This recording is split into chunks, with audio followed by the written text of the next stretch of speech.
დილამშვიდობისა ძვირფასო ტელემაყურებლებო, მოგესალმებით და მშვიდობიან დღეს გისურვებთ განთიადის პირდაპირ ეთერით საშუალებით რუსუდან გეჯაძე და გიორგი მერებაშვილი ვიმუშავებთ მომდევნო საათნახევრის განმავლობაში პირდაპირ ეთერში.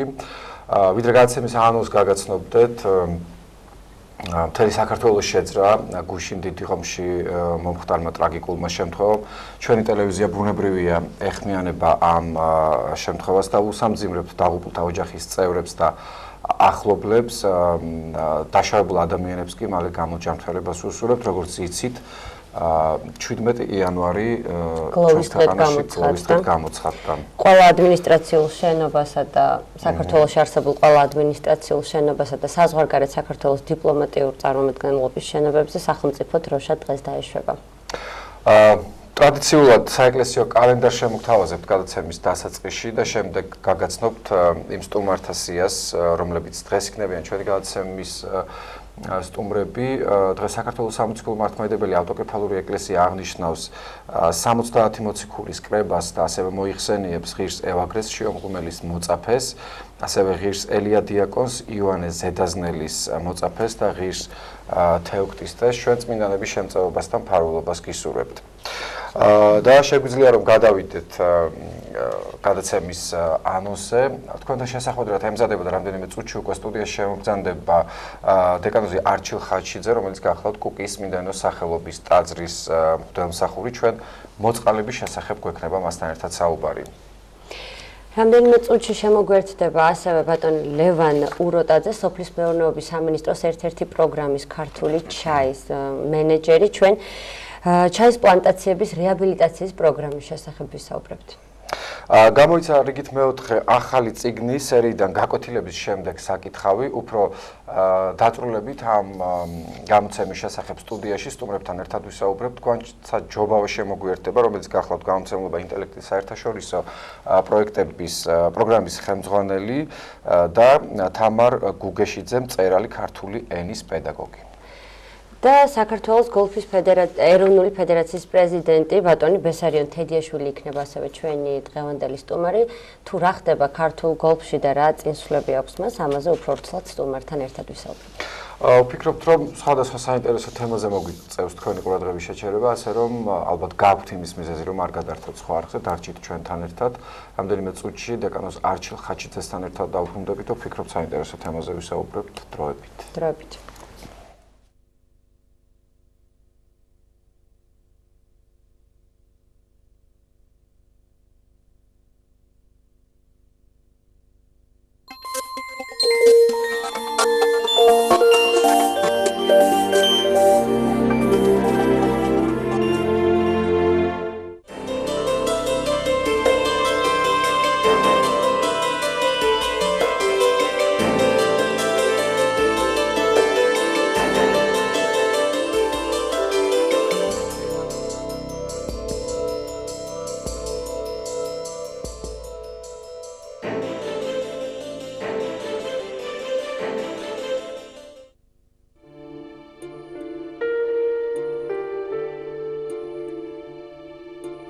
სახარება არის სიტყვა, რომელიც ნიშნავს, რომ რაღაცა უნდა გიხაროდეს, რაღაცა მახარებელს კითხულ, რაღაცა ისეთ ამბავს გეუბნებიან, რამაც უნდა გაგახარო. რომ არ მეგულება მე დედამიწაზე ადამიანი, რომელსაც არ სჭირდება სიხარული და არ უნდა რაღაც სიხარულის მიღება. ეს არ არის თემა, ეს არ არის რომანი, რომელსაც ერთხელ წაიკითხავ და მის შინაარსს კარგად გაათვითცნობიერებ და ამითი დამთავრდება რაღაცა გულსაგეჭუყებს, ან პირიქით შეიძლება სასაცილო იყოს ეს რომანი. ასე რომ ეს უნდა იყოს ჩვენთვის არა წიგნი, რომელიც რაღაცა თაროს ავსებს ჩვენს ბიბლიოთეკაში, არამედ ეს უნდა იყოს წიგნი, რომელიც ყველაზე მეტად გაცვეთილია, იმიტომ რომ ყოველდღიურ ხმარებაში, ყოველდღიურ გადაფურცვლაში ადამიანი რაღაცნაირად ამ წიგნით პოულობს იმ სიხარულს, რომელიც სიხარულითაც ის თავის სულს ინუგეშებს.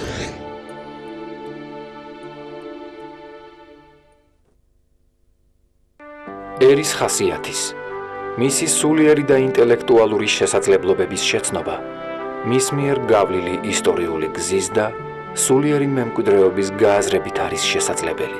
საქართველოს საპატრიარქოს ტელევიზია ერთსულოვნება წარმოგიდგენთ გადაცემათა ციკლს ლიტერატურული პანორამა.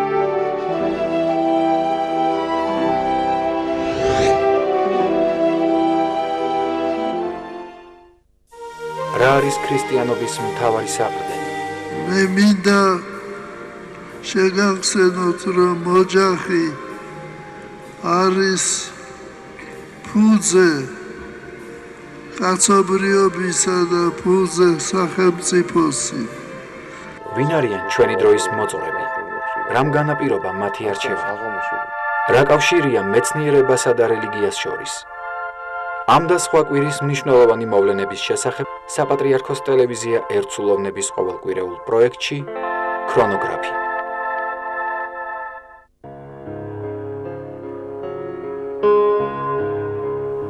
მოგონება სახსოვარივით დაგვიტოვა დრო. თითქოს მოხდა ის, რაც უნდა მომხდარიყო.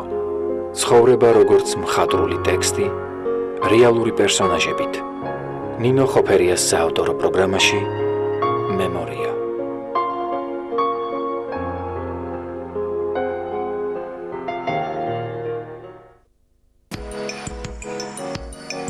წარმატებული მსოფლიოში ყველაზე ძლიერი ადამიანი, მსოფლიო ჩემპიონი. გიჩხუბი ეროდეს მეცხოვრებაში.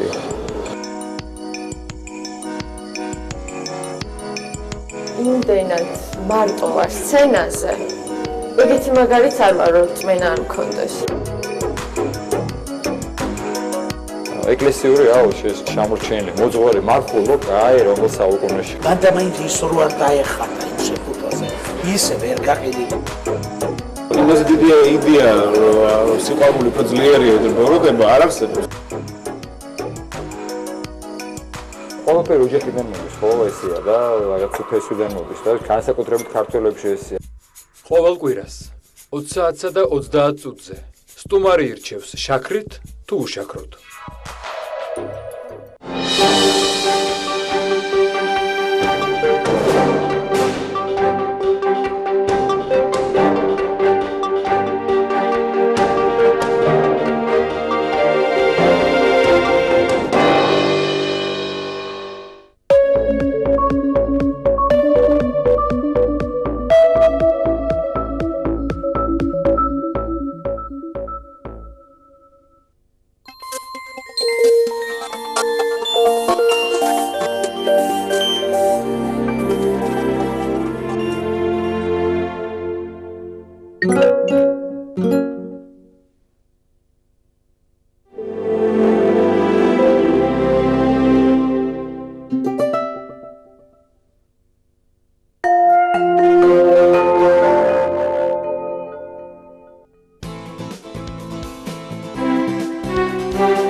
დაბრუნდით პირდაპირ ეთერში რუბრიკის პირველი სტუმარი შემოგვიერთდა კუკიის წმინდა ნინოს სახელობის ტაძრის ღვთისმსახური დეკანოზი არჩილ ხაჩიძე. დილამშვიდობისა მომავალ. დილამშვიდობისა ძვირფასება, გაიხარეთ. ჩვენ დღეს მოწყალების შესახებ უნდა ვისაუბროთ. მოდით ძალიან ისე შორიდან დავიწყოთ. რას ნიშნავს მოწყალება და რამდენად მნიშვნელოვანია ადამიანისთვის? ადამიანისთვის, რომელიც გასცემს და არა ადამიანისთვის, რომელიც იღებს. პირველ რიგში მივესალმები თქვენს მაყურებელს ყველას და თანაგრძნობას ვუცხადებ ამ თქვენ რაც აღნიშნეთ უკვე გუშინდელ ტრაგედიასთან დაკავშირებით დაღუპულთა ოჯახებს, დაზარალებულთა ოჯახებს და დიდი მადლობა მინდა გამოვხატო მთავრობის ხელისუფლების, ქალაქის ადმინისტრაციის და ექიმების მიმართ, რომლებმაც ძალიან ოპერატიულად მოახერხეს ამ ყველაფრის ასე ვთქვათ, საკუთარი ხელში აღება, ამ ხალხის დაბინავება, ევაკუაცია, კურნალობა და ღმერთმა ინებოს რომ არ დაგჭირვებოდეს ხოლმე, მაგრამ როცა დაგჭირდება ბუნებრივია რომ ყველაფერი უნდა გაკეთდეს რაც შეიძლება მეტად მობილიზებულად და რაც შეიძლება მეტად კარგად, რადგანაც ეს არის ცხოვრების წესი, რომ რაც გასაკეთებელია, ის უნდა გაკეთდეს კარგად, ის უნდა გაკეთდეს სწორად. მოწყალებას რაც შეეხება, რა თქმა უნდა, მოწყალება ისეთი რამაა, რომ ყველა არ უწოდებენ მას სათნოებების დედოფალს წმინდა მამები. ყველაზე აღმატებულ სათნოებად ითვლება, ოღონდ ისიც როგორც სხვები უნდა იყოს გონივრული, უნდა იყოს ზომიერი, უნდა იყოს წინდახედული, რადგანაც მაგალითად ზირაქის სიბრძნეში ისეთ სიტყვებით კი წერია, რომ თუ შენ ვიღაცა ურჯულოს და უწესოს ეხმარებიო, ამის გამო ორმაგად იმას რაც მოეთხოვება, იმაზე ორმაგად და სამმაგად მეტად მოგეთხოვებაო შენ. იმიტომ რომ გააჩნია ვის ეხმარები, გააჩნია ვის უდგა ხარ გვერდში. ერთობა ეშმაკებსაც აქვთ, მაგრამ თავისთავად მეგობრობა, თავისთავად გამთლიანება არ არის საბოლოო შედეგი. რის გარშემო ვერთიანდებით, ქრისტეს გარშემო ვართ თუ რის გარშემო ვართ. ამიტომაც ძალიან კარგი ფრაზა არსებობს წმინდა წერილში, ახალ აღთქმაში. პავლე მოციქული ახსენებს ესეთ სიტყვებს, რაც სხვა შორის სახარებებში არ წერია, ითვლება რომ სახარებები მაცხოვრის ცხოვრების აღწერაა, ხომ? და პავლე მოციქული ახსენებს იმ რაღაცას, რაც სახარებაში არ არის. ქრისტემ თქვაო, რომ გამცემი უფრო მეტია ვიდრე მიმღებია. აი ეს სახარებაში არსად არ გვხვდება და პავლე ამას ამბობს და ესაა კიდევ ერთი დასტური იმისა, რომ ეკლესიაში როგორც ზოგიერთს გონია ყველაფერი მხოლოდ ბიბლიაში კი არ წერია, არამედ ეკლესიაზე პირადად უამრავ რაღაცას ინახავს, რასაც წმინდა გადმოცემა ქვია და რაც ჩვენს საეკლესიო, ჩვენს სულიერ, ჩვენს ქრისტიანულ სულიწყვეთებასა და ერთობის შინაარსს წარმოადგენს. ამიტომაც, რა თქმა უნდა, გამცემი მეტია ვიდრე მიმღები თუ როგორ არის ეს უკვე ცხოვრებამ თვითონ უნდა გვასწავლოს, მაგრამ მთავარია რომ ჩვენ უწმინდესი როგორც ბრძანებს, ყოველთვის გქონდეს განწყობა იმისა, რომ ადამიანს მხარში დაუდგეთ და მინიმუმ ადამიანს ხელი არ შეუშალოთ. იცით, კიდევ ალბათ საინტერესო რაც ამ საკითხს საუბრობ მამარჩილ, თუ კი გამღებზე გავაკეთებთ აქცენტს, თქვათ აი რა ფორმით უნდა ხდებოდეს ეს, ამასაც ხო აქვს ალბათ უდიდესი მნიშვნელობა, როგორ გასცემ და რატომ გასცემ, იმიტომ რომ რეალურად მას ჭირდება თქვათ დახმარება თუ ეს შეიძლება ქვეცნობიერად იყოს საკუთარი განდიდებისკენ მიმართული და ამიტომ გასცემდეს ადამიანი. აი აქ რამდენად არის მნიშვნელოვანი ხოლმე სიფხიზლე გამოიჩინონ ადამიანებმა, როცა გასცემენ რაღაცას. რა არის იცით, იმენად უკიდეგანო არსებაა ჩემო გიორგი ადამიანი, რომ გარდა იმ მომენტებისა, რაც თქვენ ახსენეთ, კიდე სხვების ჩამოთვლა და გაგრძელება შეიძლება. რატომ ხდება მოწყალების გაცემა და არის თუ არა ეს მოწყალება სინამდვილეში მოწყალება. სულხან საბაურბელიანის არაჩვეულებრივი გავარაკიც ყველას გვახსენდება ორმოში ჩავარდნილ მეფეზე, არა, რომ დაეხმარა ვიღაცა და მე იმდენჯერ შეახსენა, რომ რა კარგი გავაკეთე, რომ ორმოდან მოგიყვანეო, რომ გაიქცა ეს მეფე და ჩახტა უკან ვიზით იმ ორმოში, რომ მიშველეთ აქედან მაპარებსო. ხო, ასე რომ ბიბლიაში წერია ესეთ სიტყვები, მოწყალება შენს ხელში გაიოფლოს. ძველ აღთქმაში და ეს არის ძალიან თუ არ ვთქვი სოლომონის სიბრძნეში წერია. რა არის ეს ფრაზა არის ძალიან ბრძნული და ორ ძირითად შინაარსს ატარებს. გაიოფლოს ნიშნავს იმას, რომ შენი ნაოფლარი უნდა იყოს, ანუ მე რომ ვთქვათ, მინდა რომ სუდანს რაღაცით დავეხმარო, არა, გიორგის არ უნდა მოვაცალო ჯიპიდან და ისე არ უნდა და ჩემით თუ რაღაცა შემიძლია, სხვის ხარჯზე არ უნდა ვეხმარებოდე, თუმცა შეიძლება სხვაც ასე ვთქვათ, აღძრა იმისათვის, რომ მოდი ამ ადამიანს გვერდში დაუდგეთ. ეს უკვე ჩემი მხრიდან გაკეთებული რაღაც თანამონაწილეობა იქნება. და მეორეს მხრივ გაიოფლოს ნიშნავს იმას, რომ კარგად უნდა დაფიქრდეს, თქვა ხელში უნდა გააჩერო მანამ სანამ ადამიანს დაეხმარები. ეს რას ნიშნავს? არა იმას, რომ უნდა დააგვიანო და უკან მიდევნებული ლამპარივით უნდა იყოს რაღაცა მოწყალება, არამედ იმას, რომ კარგად უნდა დაფიქრდე, რაში ჭირდება ადამიანს ეს მოწყალება და იქნება ამის ნაცვლად სხვა რაღაცა ჭირდება. ადამიანი იხრჩობა და უნდა არა ახალი პიჯაკი, არამედ ერთი ჭიქა წყალი, რომელიც მას მოასულიერებს შეიძლება. და საერთოდ არ ჭირდება ვთქვათ იმას, რაღაცა სხვა რაღაცის გაკეთება, ასე რომ ყოველთვის მოწყალება იქნება თუ სხვა რამ იქნება, უნდა იყოს რაც შეიძლება მეტად გონივრული, რაც შეიძლება მეტად გააზრებული, რომ რეალურად რა ჭირდება ადამიანს. პირველ რიგში უნდა გავიაზროთ ადამიანის მდგომარეობა, მის ადგილზე დავაყენოთ თავი და აი ასე მიიღწევა უკვე ყოველთვის საუკეთესო შედეგი. მამარჩილ, ხშირად მოწყალებას ერთი და იგივე შედეგი არ მოაქვს ხოლმე. აი მაგალითად ახლა მე გამახსენდა ერთი ფაქტი. ჩემთან სახლში იყო ერთი ქალბატონი მოსული, რომელსაც მე ჩავთვალე, რომ პროდუქტიც უნდა დავხმარებოდი. ნუ რაღაც პროდუქტები გავატანე და ეთყობა ემძიმა. და 1-2 დღის შემდეგ რო ჩავედი, დავინახე ეს ჩემი პროდუქტები ქვევით ეყარა ჩასასვლელში სარდაფთან. და ისე გული დამწყდა. რომ ძალიან დიდი ხნის განმავლობაში დახმარების სურვილი აღარ მქონდა არავის მიმართ. ნუ მე საბედნიეროდ გადავლახე ეს მომენტი, მაგრამ აი ესეთი რაღაცებიც ხდება ხოლმე. ძალიან ხშირად ხდება და ზუსტად ანალოგიური შემთხვევა თავის დროზე ჩემ ოჯახშიც მოხდა, როცა ძალიან დიდი თხოვნით მოვიდა ქალბატონი, ეს იყო 90-იანი წლები, მახსოვს მე პატარა ვიყავი მაშინ და დედაჩემმა რაც კი რამე შეეძლო, აი ყველაფერი მოაგროვა, ჩაულაგა, თანხით ვერ დაეხმარა რაღაცნაირად, მაგრამ აი მახსოვს რომ ძალიან დიდი ჩანთა გაატანა, კონსერვები გაატანა რაღაც მარაგი, როცა ეს ადამიანი ამბობდა რომ აი ესე უსახკარო ვარ, მშიერი ვარ და გაატანა ესეთი დიდი ჩანთა ყველაფრით და როცა რაღაც რამოდენიმე საათში გავედით კარში, აღმოჩნდა რომ იქ კართან და კარზე იყო მომტრეული ეს ქილები და სხვადასხვა რაღაცეები, ანუ გაუგებარი იყო რატომ მოიქცა ძალიან ესე უკადრისად ეს ადამიანი. ნამდვილად ხდება ხოლმე ესე, მაგრამ არ უნდა დაგვავიწყდეს რომ გლიშიში ცხარე არავის გაუწყვეტია და სწორედ ამიტომ ალბათ მოწყალება ჩვენ ხელში უნდა გაიოფლოს, რაც მე ვახსენე და უნდა დავფიქრდეთ და ადამიანმაც ალბათ თუ გინდა რაღაცა მიიღო, ითხოვდეთ და მოგეცეთ, ამბობს უფალი. კონკრეტულად უნდა თქვა რა გჭირდება, იმიტომ რომ როცა ადამიანი გელაპარაკება ერთზე და საბოლოოდ ჭირდება მეორე, მეც მქონდა ერთხელ ესეთი შემთხვევა, როცა რაღაც ნახევარ დღეზე მეტი თან დამყვებოდა ერთი ადამიანი, მართლა თან არც მე არ ვიყოლიე გვერდით, ველაპარაკებოდა რომ ჭირდებოდა იქ რაღაც ოჯახთან შერიგება, ჭირდებოდა იქ რაღაცა მეგობართან რაღაცა სიტუაციის გარკვევა, უამრავ სხვადასხვა საკითხზე მივყევი სადღაც ვიღაცასთან მეგობართან თხოვნით კონსულტაცია გავატარეთ ფსიქოლოგთან, წავყევით სადღაც, ну უამრავი რაღაცა გავაკეთეთ, საბოლოოდ რა გაირკვა? რუსთავში წასვლათ უნდა და 3 ლარი. ანუ რაღაც ნაწყენი სახით დამშორდა კიდევაც რომ მთელი დღე თურმე მევატარე ის აკეთიკით, მაშინ როცა ის მელაპარაკებოდა სულ სხვა რაღაცებზე და საბოლოოდ გამარტივი ყოფილა ზიფული მომეციო და ჩემთვისაც ის ნახევარი დღე უამრავი საქმე გადავდე. ამიტომაც რა არის იცით, კარგ პასუხს ჭირდება ყოველთვის კარგი კითხვა.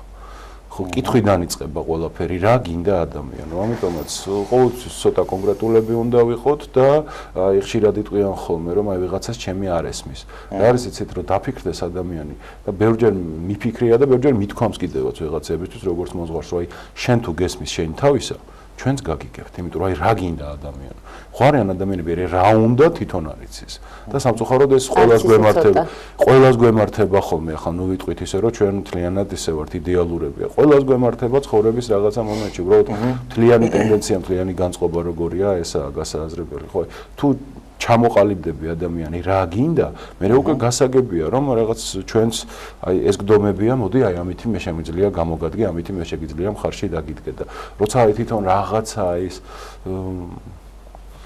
მამაჩო, აი საინტერესო რამ თქვით წეგან სოლომონის სიბრძნიდან გაიხსენეთ, რომ შენ ხელში გაიოფლოს ის რასაც აძლევო, თუმცა აი საზოგადოებას ხშირად აბნევს ხოლმე ესეთი შემთხვევები, რომ შეიძლება ადამიანი გასცემდეს მოწყალებას, ქველმოქმედებდეს, მაგრამ არსებობდეს გარკვეული ეჭვები, შეკითხვები, თქვათ ამ კონკრეტული ადამიანის მიმართ, თუ რა გზით შეიძლება გქონდეს ამას ეს ფული ნაშოვნი, რომლითაც ის ახლა ქველმოქმედებს და მეტიც შეიძლება მან ტაძრებიც კი ააგოს და ამით შეიქმნას წარმოდგენა ან განწყობა, რაღაცა ერთგვარი ბრჭყალებში გარანტია, რომ ის ამ სიკეთეებით შესაძლებელია ცხონდეს და ის საქმეები გადაფაროს, თქვათ, ამ საქმეებმა, რასაც ახლა აღასრულებს ღვთისთვის და ადამიანებისთვის.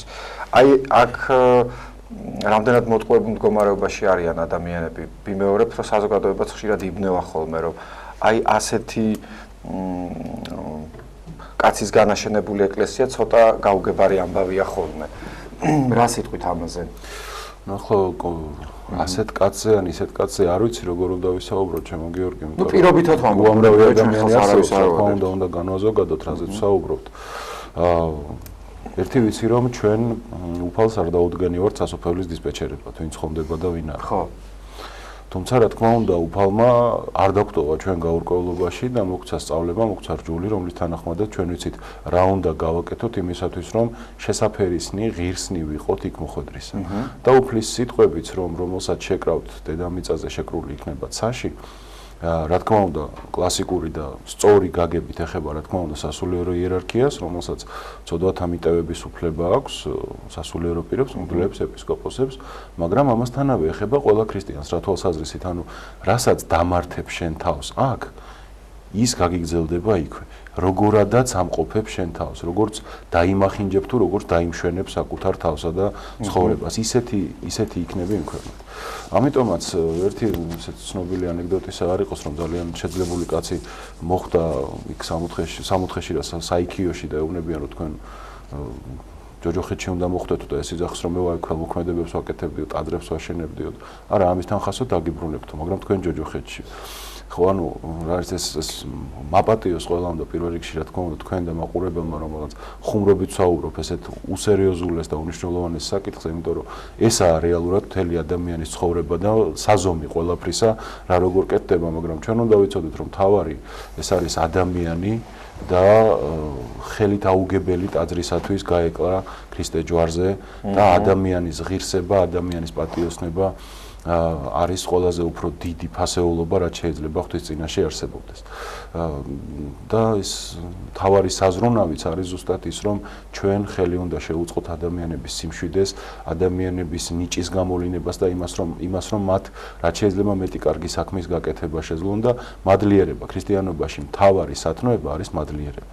ამიტომაც ჩვენ როცა მოწყალებაზე ვსაუბრობთ, არც ერთი საქმე არ არსებობს ცალმხრივად, ხო? ერთია რომ აი ადამიანი რუსუდანი დაეხმარა ვიღაცას და მეორეა რომ იმ ადამიანმა გული ატკინა თავისი უმადურობით ამ შემთხვევაში, არა მაგალითი რომელიც მოიყვანა წეღან რუსომ. ამიტომაც აი ეს მომენტი ყოველთვის უნდა გავითვალისწინოთ. ქრისტიანობაში მთავარი ცენტრი მთელი ქრისტიანობისა ეს არის მადლიერება. ევქარისტია, სიტყვა ევქარისტიაც ნიშნავს მადლობას, სამადლობელ ძღვენს, მადლიერებას. ამიტომაც მთელი ქრისტიანობა ტრიალებს ამ სიტყვის გარშემო. იქ სადაც არის მადლიერება, არის ყველაფერი კარგი. იქ სადაც არის უმადურობა, იქ არის უღმერთობა. მამა არჩილ, ბავშვებს უყვართ ხოლმე ძალიან მოწყალების გაცემა. მართალი ალბათ გაუაზრებლად, მაგრამ მაინც მოსწონთ ეს პროცესი, როდესაც ვიღაცას ეხმარებენ. და ხშირად შემხედრია მე მაგალითად შევსწრები ვარ ფაქტს, რომ მშობლები ეკაჩებიან ხოლმე უკან, როგორც ჩანს არ აქვს მშობელს ახლა იმ მომენტში იმდენი თანხაროს ხვას დაეხმაროს. აი, როგორ უნდა მოიქცეს მშობელი ესეთ მდგომარეობაში, როდესაც უნდა რომ შვილი ღირსეულად გაზარდოს, კონდეს მას ეს ნიჭი, რომ ადამიანს დაეხმაროს, მაგრამ ამის შესაძლებლობა ეკონომიურად არ აქვს. რა არის ისეთ თუ შეიძლება ორ მაგალითს მოვიყვან. ერთი მახსოვს მამა გაბრიელის ცხეთელის ერთი რჩევა, ერთი ქალბატონისადმი, რომელიც აღარ მახსოვს რომელ გამოცემაში იყო დაბეჭდილი.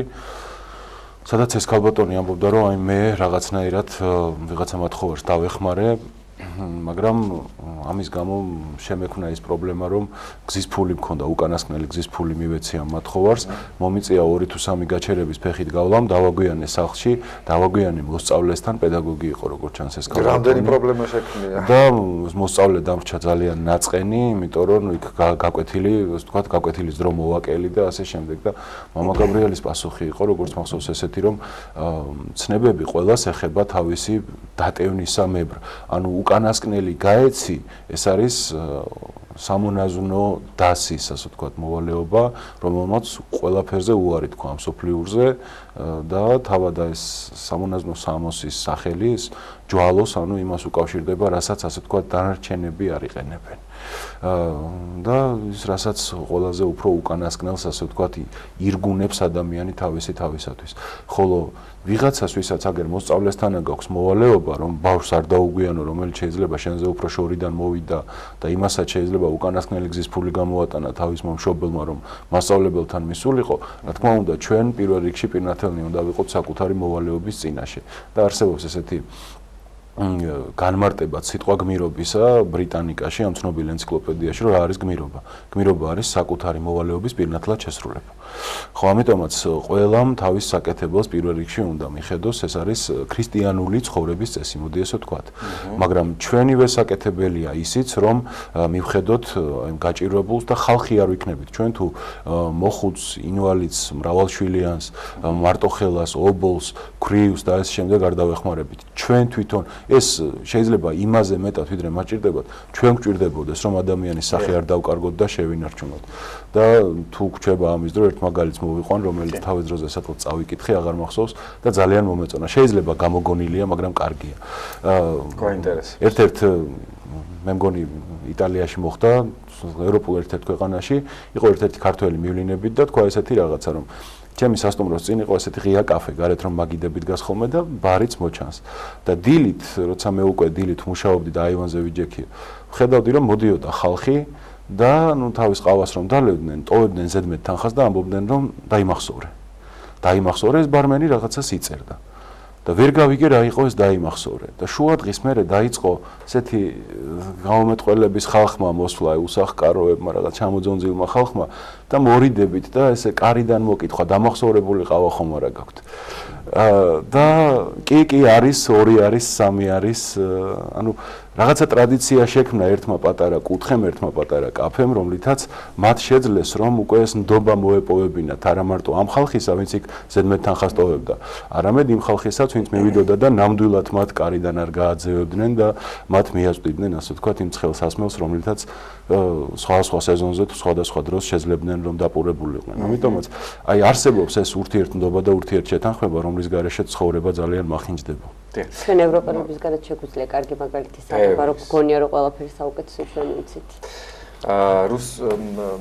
რუსთან ვამთავრებთ და ამიტომ კიდევ ერთ შეკითხვას დავსვამ შენ ხომ არ გინდოდა შეკითხვის დასმა კარგი აი ხშირად დაბნეულობას იწვევს ხოლმე ადამიანებში ესეც გამიგია რომ აი ვაი მე ხამე რომ დავეხმარო აი ძალიან მინდა მაგრამ ვაი და მიდრეკილია სმისკენ და ისევ დალიოს ვაი და ამ ფულით რომელსაც მე ახლა მივცემ ამას შეიძლება ნარკოტიკული საშუალება შეიძინოს და იტყვიან ხოლმე რომ ნეტა ეს მე სიკეთეთ შემერაცხება თუ ცოდვათ აი რამდენად გასაგებად სვამეხან შეკითხვას ხო აი რა ხდება ამ დროს საინტერესოა ალბათ პირველი წეგან ფაქტობრივად უპასუხოდ დავტოვე რუსა ერთი ის რომ აი როცა ადამიანს ვზრდით მით უმეტეს ბავშვს რა თქმა უნდა პირველ რიგში ის თვისება არ დავაკარგინოთ რაცაა მოწყალება ოღონდ კიდევ ერთხელ უნდა შევაჩვიოთ გონიერებას და უნდა შევაჩვიოთ იმას რომ თუ რაღაცა გაეცი იმას თანაღარ უნდა გამოყვე მე იმიტომ რომ არის ხოლმე ეს რომ აუ ნეტა არ მიმეცა აუ რაღაცა ანუ წინდახედული უნდა იყოს ადამიანი და გონიერი და მეორე როცა აი ამაზე ვსაუბრობთ აქაც ალბათ ღვთისწინაშე გული ჩანს რა თქმა უნდა ადამიანისა და ის განწყობა შეიწირება რომელთაც ადამიანმა ეს რაღაცა გააკეთა იმიტომ რომ ადამიანი დაეხმარა ადამიანს ადამიანურად და ჩვენ თუ გვაქვს საშუალება ჯობია ალბათ დავეხმაროთ თუმცა თუ კონკრეტულად ვიცით რომ ეს ყველაფერი ძალიან ცუდად იქნება გამოყენებული აი ამის ასე ვთქვათ ესეთი რეცეპტი ძალიან ძნელი შესაძლებელი ალბათ მაინც თავშეკავება ჯობია ალბათ ასეთ შემთხვევებში ჯობია თავშეკავება როცა გარანტირებულად ვიცით რომ ცუდად იქნება გამოყენებული თუმცა ისიც არის ხოლმე რომ გული გწყდება ახლა ვიცით რომ ბევრი ადამიანი ერთი ჭიქარო დაელია პახმელიაზე მართლა ცოცხალი იქნებოდა და მე ვიცი რამოდენიმე ათეული ესეთი ადამიანი რომლებიც ცოცხლები აღარ არიან ამიტომაც ეცოცხლა ადამიანს ხო მიწას ამძიმებდა მაგრამ მეორე ანუ განსაკუთრებით ეს ეხება ნარკოტიკებს განსაკუთრებით ეს ეხება თამაშს რომ აქეთ მორალური პასუხისმგებლობაც დგება მე ღმერთისგან მომეც არსებობს ესეთი სიტყვები იოანე ოქროპირისა რომ ფლანგველი ქურდზე უარესიაო რატომ და ჯერ ქურდობაზე ლაპარაკობს რა საშინელებაა ეს ხვისი ქონების მითვისება მაგრამ მე ამბობს იმას რომ ფლანგველი რითია ქურდზე უარესი ქურდს არა აქვს უნდა იშოვოს და იმას ძალიან კარგად მოურთხილდება და აღარსა და არავის აღარ გაატანს და ფლანგველს ღმერთისგან მიეცა და რაში ხარჯავს და რაში იყენებს კაცმა არ იცის ამიტომაც ჩვენს ძალიან სწორი ასე ვთქვათ გეზი უნდა მივცეთ და იქ სადაც ეს დათესილი ناقობს გამოიღებს იქ უნდა დავთესოთ არა მერკანტილური მიზნებით რომ უკან რა დაგვებრუნდება არამედ ნამდვილად რა გამოადგება ადამიანს და მისი უწმინდესობის სიტყვებს გავიხსენებთ და ამით დავასრულოთ რასაც ხშირად იხსენებს ხოლმე აღმოსავლურ სიბრძნეს რომ გეხმარები იმისათვის რომ დაეხმარო საკუთარ თავს ანუ არა იმაზე რომ იმისთვის რომ მუდმივად წვეთოვანზე იყოს ვთქვათ მიერთებული და ვიღაცის დასახმარებელი იყო არამედ გაგიმართეთ ხელი იმისათვის რომ დადგე ფეხზე და ხვალ შეიძლება შენ თვითონ გახდეს ხვისი დამხმარე. კარგი დასასრულია. მადლობა. საინტერესო იყო. შევახსენოთ რუსთან ტელემაყურებელს, რომ კუკიის წმინდანოს სახელობის ტაძრის მდივანი დეკანოზი არჩილ ხაჩიძე საუბრობდა განთიადის პირდაპირ ეთერში მოწყალების შესახებ. ახლა კი ერთსულოვნების ეთერში 9 საათიანი ლოცვის დროა და მალე დაგიბრუნდებით მომდევნო სტუმრით დაგველოდეთ. დროებით. Gigant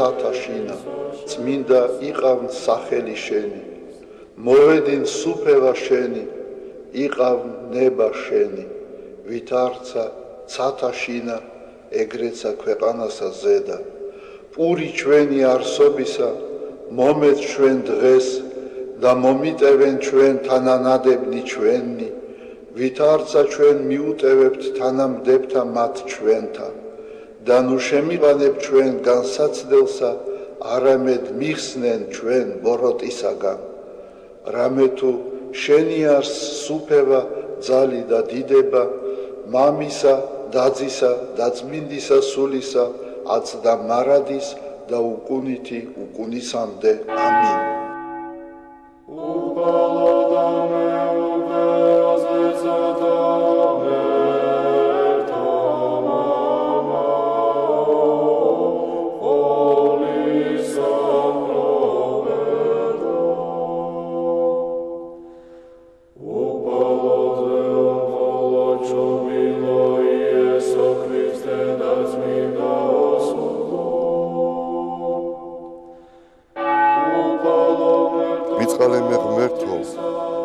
წყალობითა შენითა და მრავლითა მოწყალებითა შენითა ახოცე უჯულოება ჩემი უფროს განბანე მე უჯულოებისა ჩემისაგან და ცოდვათა ჩემთაგან გამწმინდე მე რამე თუ უჯულოება ჩემი მე უწყი და ცოდვა ჩემი წინაშე ჩემსა არს მარადის შენ მხოლოსა შეგწოდე და ბოროტი შენ წინაშე ვყავ რათა განმართლე სიტყვათაგან შენთა და ზლოს ჯასა შენსა რამე თუ ესე რა უჯულოებათა შინა მიუდგა და ცოდვათა შინა მშამე დედამან ჩემა რამე თუ ესე რა ჭეშმარიტება შეიყვარე უჩინონი და დაფარონი სიბნისა შენისანი გამომიცხადენ მე მას ხორო მე უსუბითა და განწმინდე მე განბანო მე და უფროს თოვლისაგან სპედაკნე მას მინო მე გალობაი და სიხარული და იხარებდნენ ძვალნი დამდაბლებულნი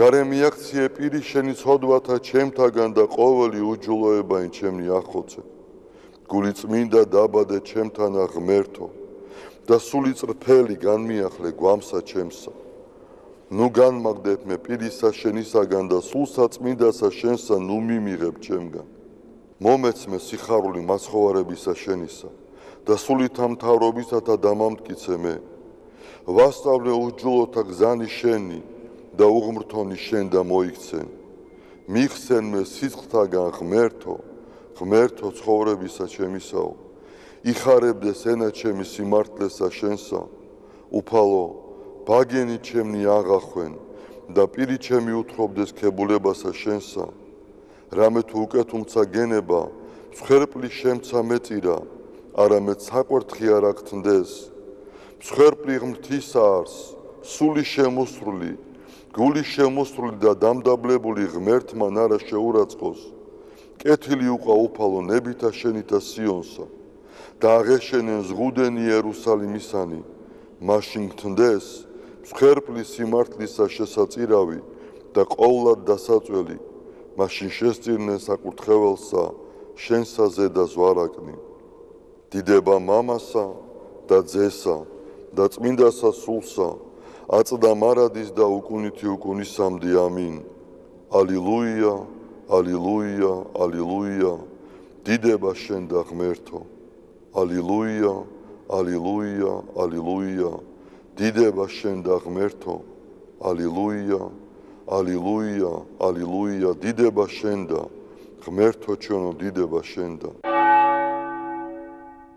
ღვთისმშობელო ქალწულო გიხაროდენ მიმადლებულო მარიამ უფალი შენთანა კურთხეულ ხარ შენ დედათა შორის და კურთხეულ არს ნაყოფი მუცლისა შენისა რამე თუ მაცხოვარე გვიშევ სულთა ჩვენთა უფალო დიდება შენ და ღმერთო გაამთლიანე და გადაარჩინე საქართველო უფალო დიდება შენ და ღმერთო გაამთლიანე და გადაარჩინე საქართველო უფალო დიდება შენ და ღმერთო გაამთლიანე და გადაარჩინე საქართველო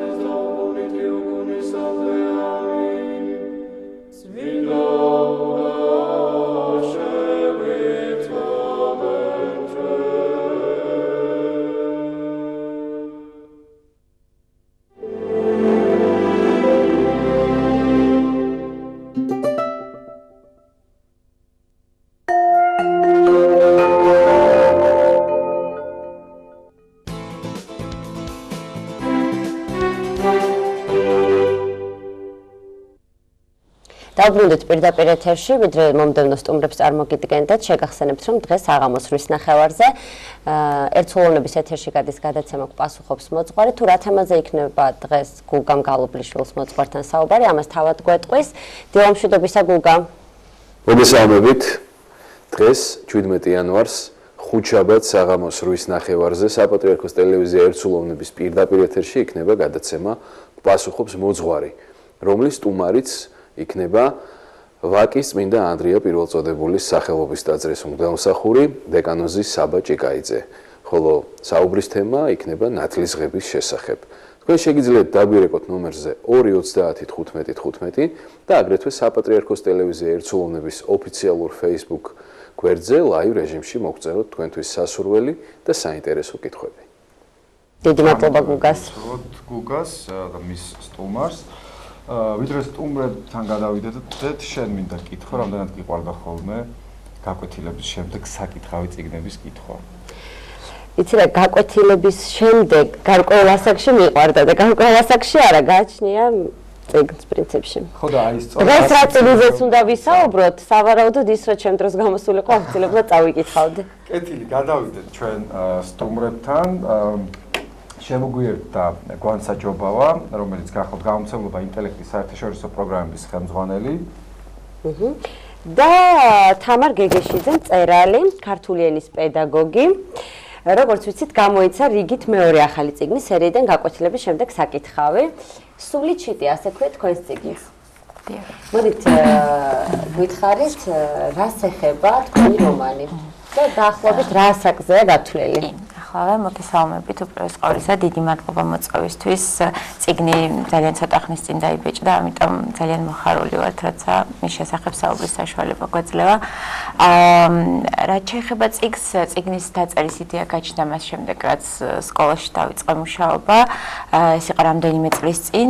საბავშვო წიგნებზე მანამდეც მუშაობდი, ადაპტაციებზე და სხვადასხვა საკითხებზე, მაგრამ ასე ვთქვათ, როცა სკოლაში მოვხვდი, უკვე ძალიან ღრმად ჩავედი ამ საკითხებში და თავად პროფესია, ცხადია, ბიძგი მომცა სწორედ ამან.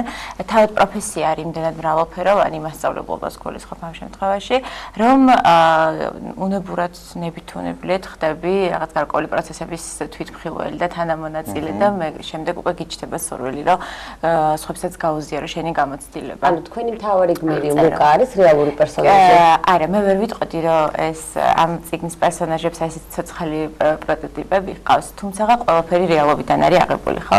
თუ კი შეიძლება ითქვას, რომ ჩემი 100 მოსწავლიდან მაგალითად ყველა მოსწავლის რაღაც თვისება, ქცევა, ყველაფერი ცხადია აღებულია. კი, ძალიან რეალურია ყველაფერი, ის გარემო, რომელშიც პერსონაჟები მოქმედებენ, ის სიტუაციები, პერსონაჟები, ყველაფერი და როდესაც უკვე დამკვირვებლის როლში ხარ, ამ შემთხვევაში პედაგოგის თუ მწერლის, უკვე ყველაფერი შეიძლება რომ შთაგონების წყარო გახდეს, თუნდაც თქვათ, რომელიმე მოსწავლის გარეგნობა, რომელი მოსწავლის გვარი, ერთი ფრაზა მისი ნაწერიდან და ასე შემდეგ. კეთილი, კიდევ გვექნება დრო, რომ უფრო ვრცლად ვისაუბროთ ამ წიგნის შინაარსობრივ მხარეზე, მანამდე გვანცა არ დაგვეჩაგროს, ასევე საინტერესო ახალი გამოცემით, ხო, ასევე გვანცა გაკვეთილების შემდეგ საკითხავი. შენ რა მოგცა ბიძგი საინტერესოა და რა შინაარსის არის ეს წიგნი? დიდი მადლობა. პირველ რიგში მე მაინც არ შემიძლია რომ არ გამოვეხმაურო გუშინდელ ამბავს, იმიტომ რომ ჩვენთვის ყველასთვის ძალიან მძიმე იყო და ესე რაღაც ბუნებრივად ვერ გადავდივარ. ფაქტობრივად შეიძლება ითქვას, რომ ყველა ჩვენი ღამენათები ვართ. კი, ნამდვილად ასეა, ძალიან მძიმე იყო ყველასთვის და რა ვიცი, ერთადერთი ხარად შეგვიძლია ვთქვათ ის არის, რომ ვუსამძიმლებთ ყველა ოჯახს გარდაცვლილის და ძალიან სამწუხაროა ეს ფაქტი ჩვენთვის. რაც შეეხება თვითონ აი ამ სერიას, რომელიც გაუმცობა ინტელექტმა დაიწყო, ეს არის გაკვეთილების შემდეგ საკითხავი და თამუნაც წიგნი, სწორედ მეორე წიგნი გახლავთ ამ სერიაში, თუმცა ჩვენ დავიწყეთ ყველასთვის ესეთი ძალიან საყვარელი წერლით ასტრიდ ლინდგრენით და აღმოვაჩინეთ ესეთი ძალიან უცნაური წიგნი, რომლის შესახებაც ძალიან ბევრმა არ იცოდა ხა ასტრიდ ლინდგრენზე ბევრი ჩვენგანი გაზრდილია და მის შემოქმედებაზე, მაგრამ აღმოჩნდა, რომ არსებობს ესეთი წიგნი ასტრიდ ლინდგრენის მიმოწერა 11 წლის გოგონასთან, სარა შვარტთან.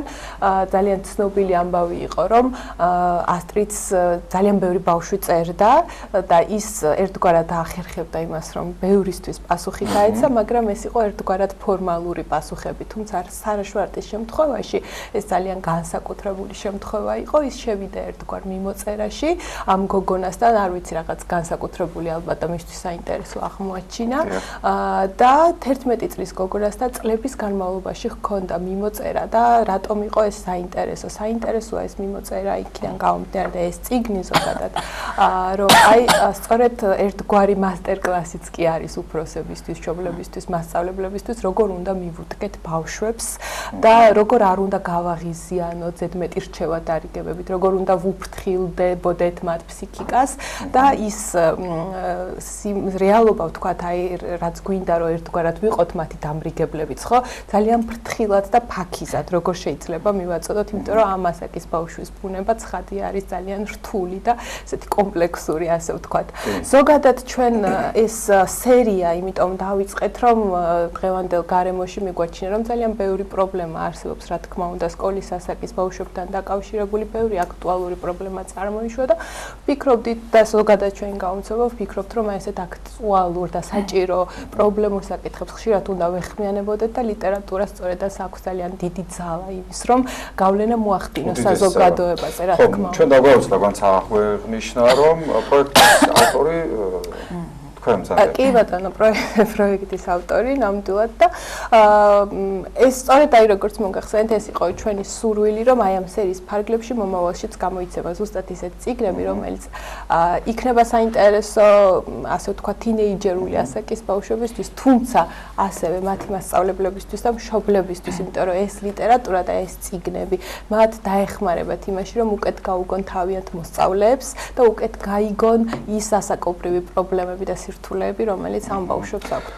აი, ასაკობრივი პრობლემებს და სირთულეებს რაც შეეხება, პრინციპში ორივესთან დავსვამ ამ შეკითხვას. აი, თუ კეთდება აი ამ გამოცემებში აქცენტი მსგავს საკითხებზე, ბოლო დროს განსაკუთრებით აქტუალური გახდა და ნუ პრობლემა თავისთავად მძიმეა, მაგრამ ის რომ ჩვენ ამ პრობლემებზე ვსაუბრობთ, ეს ძალიან მნიშვნელოვანია. და ეს ეხება ერთ-ერთ ძიმე პრობლემას, ჩაგვრას, ბულინგს, ასევე ჩვენ დროსაც იყო ხოლმე უხერხულობა, თუ ჩვენ მოგვიწევდა მაგალითად სხვა სკოლაში გადასვლა, როგორ მიგვიღებდნენ და პირიქითაც, ხო, თუ ვინმე გადმოვიდოდა, როგორ ვუვლიდით, ასე ვთქვათ, როგორ ვაკვირდებოდით და ის შეიძლება და ხშირად ესეთი ბავშვები გამხდარიყვნენ ნებსით უნებლიეთ ჩაგვის მსხვერპლი და ძალიან ბევრ კომპლექსს ბადებდა და სირთულეს წარმოშობდა შემდგომში. აი, არის ასეთ მსგავს საკითხებზე საუბარი, იმიტომ რომ გვანც ამაღნიშნა, რომ ეს წიგნი არა მხოლოდ მოსწავლეებისთვის, მნიშვნელოვანია მშობლებისთვისაც და პედაგოგებისთვისაც. პედაგოგებისთვის მით უფრო, რომ ასეთ ასაკში ალბათ ყველაზე დიდ დროს მაინც ბავშვები ატარებდნენ სკოლაში და მათ ფსიქიკას, ხასიათს და ფაქტიურად იყალიბდებიან. განსაზღვრავს ხოლმე შემდგომ აი ფაქტობრივად მთელ ცხოვრებას შეიძლება. ნუ ჩემი წიგნის შემთხვევაში ვიტყვი ახლა ცხადია რომ რა თქმა უნდა ამ ეს თემები არის სამ წიგნშიც გარკვეული რაოდენობით სხვადასხვა არის მაგალითად მოზარდის ჩამოყალიბების პროცესი ნაჩვენები არის თვით შემეცნების პროცესი თანატოლებთან ურთიერთობის თემატიკა ასევე მშობლებთან ურთიერთობა მშობლებთან რომლებიც ძალიან დაკავებულები არიან და ძალიან ცოტა დრო აქვთ შვილებისთვის და როგორ აღიქვამენ ამას მაგალითად მოზარდები ეს თქვათ გარდატეხის ასაკის სირთულეები როცა იწყება იმ პერიოდზეა საუბარი, როგორ იქცევიან, როგორ იცვლება მათი ქცევა და ასე შემდეგ. ცხადია ეს ის თემებია, რომლებიც ძალიან აინტერესებთ ბავშვებს და ამიტომაც მაგალითად ბავშვებმა რომელმაც წაიკითხეს, ყველა მითხრა რომ რომელიმე პერსონაჟთან აუცილებლად აიგივებენ საკუთარ თავს და რეალურად როდესაც ამ კუთხით უყურებ წიგნს და შემდგომ მათ პრობლემებს იაზრებ და ამ პრობლემების გადაჭრის გზებზეც ფიქრობ, აქ შეიძლება ითქვას, რომ წიგნი უკვე ასრულებს თავის ფუნქციას, რაღაცას გვასწავლის, ან ინტელექტუალურად გავითარებს, ან ასე შემდეგ. კარგია, როდესაც წიგნი კარგია, საინტერესო საკითხავია, მაგრამ მეორე ფაქტია კიდე, როგორ აპირებთ ამ წიგნის მიტანას მკითხველამდე? როგორია თქვენი სამომავლო გეგმები? ეს წიგნი უნდა მივიდეს ბავშვებამდე, მშობლებამდე და პედაგოგებამდე. რა გზით აპირებთ ამ წიგნების მათამდე მიტანას? რა თქმა უნდა, აუცილებლად უნდა მივიდეს, იმიტომ რომ სწორედ მათთვის არის გათვლილი და მათზე ამორგებული. ჩვენთვის ახლა რა არის ამ სერიაში მნიშვნელოვანი და თამუნას შემთხვევა რატო იყო განსაკუთრებული, ანუ ერთგვარად დებიუტანტია, შეიძლება ესეც ითქვას, მაგრამ ძალიან იშვიათია ხოლმე დღევანდელ თანამედროვე ქართულ ლიტერატურაში, როდესაც სწორედ აი ამ სეგმენტზე გათვლილ ლიტერატურას წერენ თანამედროვე ქართველი მწერლები. ანუ ესეთი წიგნი ბევრი არ იწერება. და როგორია ხო ვთქვათ ეს წიგნი? ეს წიგნი არის ისეთი, რომ აი ამ ასაკის მკითხველი სკოლის მოსწავლე, ასე ვთქვათ, თავად აირჩევს ამ წიგნს და აუცილებლად დიდი ანუ სიამოვნებით წაიკითხავს, იმიტომ რომ ეს არ არის რაღაცა თავს მოხვეული ლიტერატურა, ეს არის სწორედ ის ლიტერატურა, რომელიც მას დღეს აინტერესებს. ანუ არის ასე ვთქვათ მისთვის შედარებით ადვილად საკითხავიც და არის მისი თანატოლების ცხოვრება, რაც ძალიან საინტერესოა ხოლმე. აი სწორედ მათი თანატოლების მაგალითი აინტერესებს და არა ის, რასაც ჩვენ კარნახობთ. პირიქით, ამ წიგნებში აი სწორედ ეს არის, რომ დახატულია ძალიან რეალურად ამ ბავშვების ცხოვრება. ერთმანეთთან ურთიერთობები ხარაც იყო ხო ძალიან საინტერესო, მშობლებთან ურთიერთობა, მასწავლებლებთან ურთიერთობა, ძალიან ბუნებრივად მოყოლილი, აქ არ არის არაფერი ნაკარნახევი, ასე ვთქვათ, ეს არის უბრალოდ მოყოლილი ამბები და ჩვენ თავად უნდა გადავწყვიტოთ მკითხველებმა, რა მოგწონს, რას ვემხრობით, უნდა დავინახოთ რეალურად რაღაც ჩვენი თავიც მათ ადგილას, ამ პერსონაჟების ადგილას. იგივე ახლა ამ წიგნის შემთხვევაშიც ასტრიდ ლინდგრენის თქვენ ახსენეთ ბულინგის საკითხი და ბევრი სხვა პრობლემა. ხო, ეგ ვთქვათ ერთ-ერთი შემთხვევა არის, როდესაც ეს გოგონა, თინეიჯერი გოგონა იწყებს სიგარეტის მოწევას და წერს ამის შესახებ ასტრიდ ლინდგრენს და როგორი ფრთხილია. რა თქმა უნდა, ახლა მას ასტრიდს არ მოსწონს ეს ცუდი ჩვევა, ასე ვთქვათ, ხო, მაგრამ როგორ ფრთხილად უდგება, რომ ამ ბავშვს სინამდვილეში დაანახოს, თვითონ მიხვდეს, რა არის ცუდი ამ ყველაფერში, არა ის, რომ ვთქვათ, გაუბრაზდეს, ეჩხუბოს, არა, დაანახოს, რატომ არის ცუდი. აი ძალიან ფრთხილი და ფაქიზი მიდგომებია და შემდეგი წიგნიც ახლა არის გამოცემასაც ვაპირებთ, ეს ძალიან დიდი ბესტსელერია, შერმან ალექსი, ამერიკელი, ინდოელია და ამ შემთხვევაში აქაც თინეიჯერი ბავშვის ცხოვრება, მაგრამ ის არის ინდოელი, რომელიც შედის ამერიკულ სკოლაში. ნუ ერთგვარად თითქოს შორეულია ჩვენთვის ეს ფაქტი, მაგრამ მეორეს მხრივ, ეს არის ეთნიკური უმცირესობა, როგორც ცდილობს, რომ ერთგვარ უცხო გარემოში თავი დაიმკვიდროს.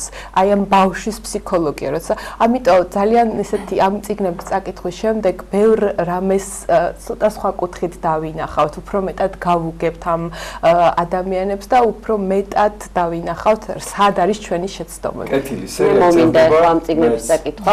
როგორც გავიგეთ, თქვენგან სერია გრძელდება, თუმცა რადგან ესეთი უშუალო შეხება გაქვთ და თამარმაც ბრძანა, რომ სხვა სიღრმეებში ჩავიდა, როცა უშუალოდ მოუწია ასეთი ასაკის ბავშვებთან ურთიერთობა.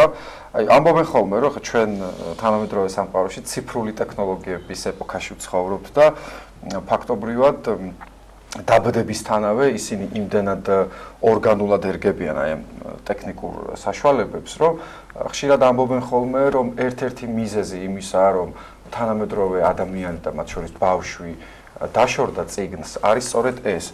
აი თქვენ უშუალო შეხებაში ხართ მათთან და ესე სამიზნე კატეგორია თქვათ არიან სწორედ აი სეგმენტი ბავშვები და აი რა სიტყვით რაღაცა საიმედოს გვეტყვით ალბათ რომ არც ისე საგანგაშო ვითარება ზუსტად აი ამ წიგნის სათაურითაც ეცადე რომ სწორედ ეს გამომეხატა იმიტომ რომ მიუხედავად იმისა რომ ასეთ გარემოში ცხოვრობთ სადაც ტექნოლოგია ამ დონეზეა განვითარებული სადაც ბავშვებს უამრავი თავშესაქცევი აქვთ და გარდა იმისა რომ წიგნი იკითხონ მიუხედავად ამ ყველაფრისა ის სიღრმე და ის შინაგანი სამყარო ბავშვში მაინც არ იკარგება და იგივე რჩება ფაქტობრივად ხო რაც ჩვენ ვიცოდით და რაც ყველა მიცის და ეს სათაურიც ამ შემთხვევაში ძალიან სიმბოლურია და სწორედ ამ ბავშვის შინაგან თავისუფლებას და რაღაც ბედნიერებისკენ სწრაფვას გამოხატავს იმიტომ რომ ყველას აქვს ეს რაღაც შინაგანი განცდები და შესაბამისად ამას ტექნოლოგიური სამყარო მაინც წინ ვერ აღუდგება ასე ვთქვათ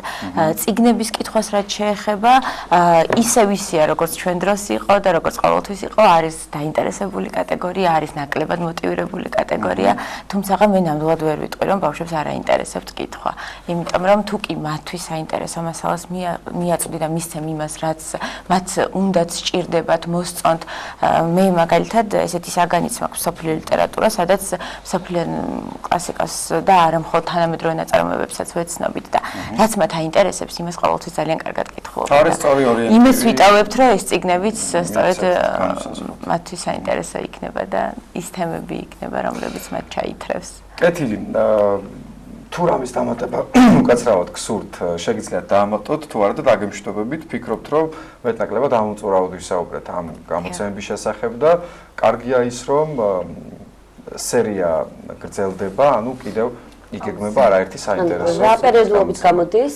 თუ არ გაქვთ ესეთი გრაფიკი გრაფიკი ზუსტი არა მაგრამ რამდენიმე წიგნი უკვე მზადდება ამ ეტაპზე პარალელურ რეჟიმში უბრალოდ შერმან ალექს რომელიც ვახსენ უკვე დაასრულებულია თარგმანი და კითხვა შეუძლიათ დაიწყონ და ნელა-ნელა ახალ ტომებს აუცილებლად შემოვაშორებთ და ვფიქრობთ რომ აი რაც თან უნდა თქვა არ უნდა მოვახვიოთ თავს სწორედ ეგ არის ხოლმე პრობლემა რომ არ მივაწოდოთ და არ ვაიძულოთ რომ რაღაც დიდი კლასიკოსები წაიკითხონ პატარა ასაკშივე პირიქით წავაკითხოთ ის წიგნები და ის თემები მივცეთ რაც მათ აინტერესებს და შემდეგ დიდ წიგნებზე თავად გადავლენ. ამას დრო მოიტანს. კანთინაურით უნდა დაგემშვიდობოთ ახლა, იმიტომ რომ თამართან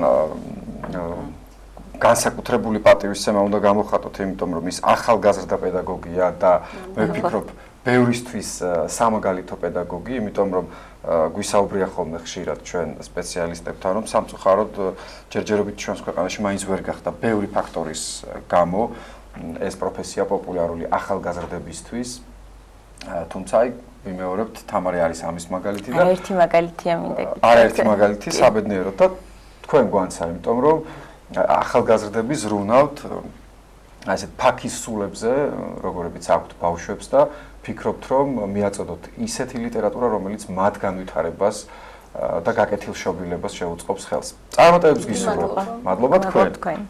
შევახსენოთ ტელემაყურებელს გვანცა ჯობავა გამომცემლობა ინტელექტის საერთაშორისო პროგრამების ხელმძღვანელი პროექტ გაკვეთილების შემდეგ საკითხავის ავტორი და თამარ ბეგეშიძე მწერალი ქართული ენის პედაგოგი გახდათ ჩვენი გადაცემის სტუმრები და ჩვენ საუბრობდით რიგით მეოთხე ახალი წიგნის სერიიდან გაკვეთილების შემდეგ საკითხავზე და თამარ გეგეშიძის ასევე ახალ გამოცემაზე სული ჩიტი.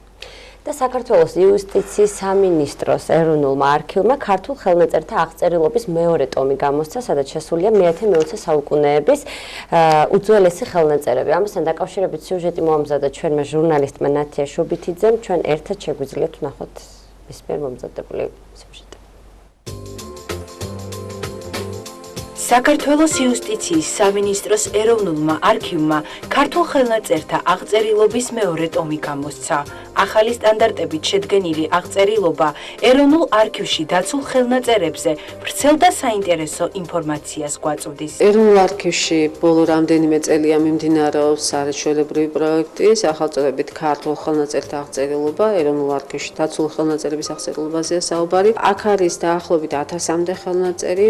ეს აღმოჩნდა განსაკუთრებული ნაწილი ჩვენი ფონდის, იმიტომ რომ ძირითადად ამ ფონდში არის შესული უცხოეთიდან ჩამოტანილი მასალა, მათ შორის იყო ისეთი მასალა, რომელიც დაცული იყო ათონის მთაზე, სხვა კულტურულ კერებში, რომელშიც მოღვაწეობდნენ ქართველები. განსაკუთრებით უნდა აღინიშნოს ვახტანგ მეექვსის ავტოგრაფული ნუსხები, ორი ხელნაწერი გვაქვს ასეთი, ერთი არის თავიდან ბოლომდე მის მიერ გადაწერილი, საკუთარი ხელით გადაწერილი, ხოლო მეორე არის გადამწერის მიერ შესრულებული, გადანუსხული, მაგრამ ვახტანგ მექსისავე ჩასწორებული მისი საკუთარი ხელით.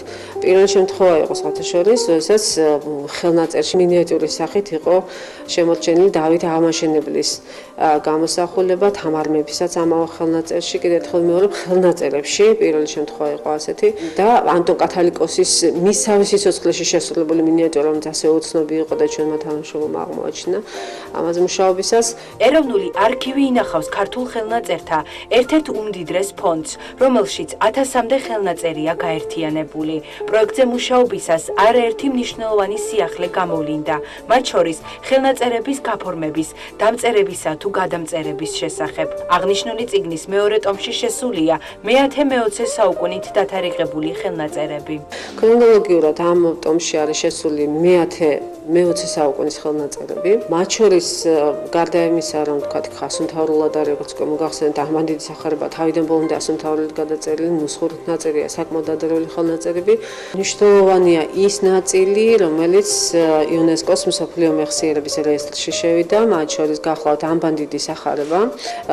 საბედნიეროდ გაკეთდა სრული და დაწვრილებითი აღწერა ამ ხელნაწერის, გატანილი აბსოლუტურად ყველანაირი დომინაწერი და ასე შემდეგ. შესაბამისად, შემდეგი კვლევებისთვისაც საკმაოდ არის გახსნილი გზა. საქართველოს ეროვნულ არქივში აღნიშნული პროექტი გრძელდება და სამომავლოდ ქართულ ხელნაწერთა აღწერილობის კიდევ რამდენიმე ტომი გამოიცემა.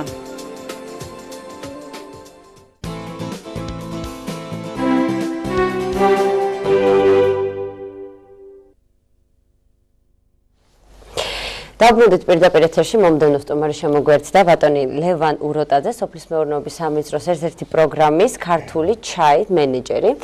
დილომშვიდობისა, მოგესალმებით. დიდი მადლობა სტუდიაში სტუმრობისთვის. მირთვით ჩვენი ჩაიც შეგიძლიათ დააგემოვნოთ და შეგვიფასოთ. ჩაის პლანტაციების რეაბილიტაციის პროგრამა იგეგმება. თუ ჩაეშვა უკვე, ასე ვთქვათ. მოგახსენებთ. ზოგადად პროგრამა ქართული ჩაი ხორციელდება უკვე 2016 წლიდან. დღესდღეობით მოიცავს მთელ საქართველოს, ჩართულია 45 ბენეფიციარი პროექტში. საქართველოს მასშტაბით უკვე პროექტში ჩართული პლანტაციების რაოდენობა არის დაახლოებით 1000 ჰექტარი, 970 ჰექტარი თუ უფრო ზუსტი რა ვიყო.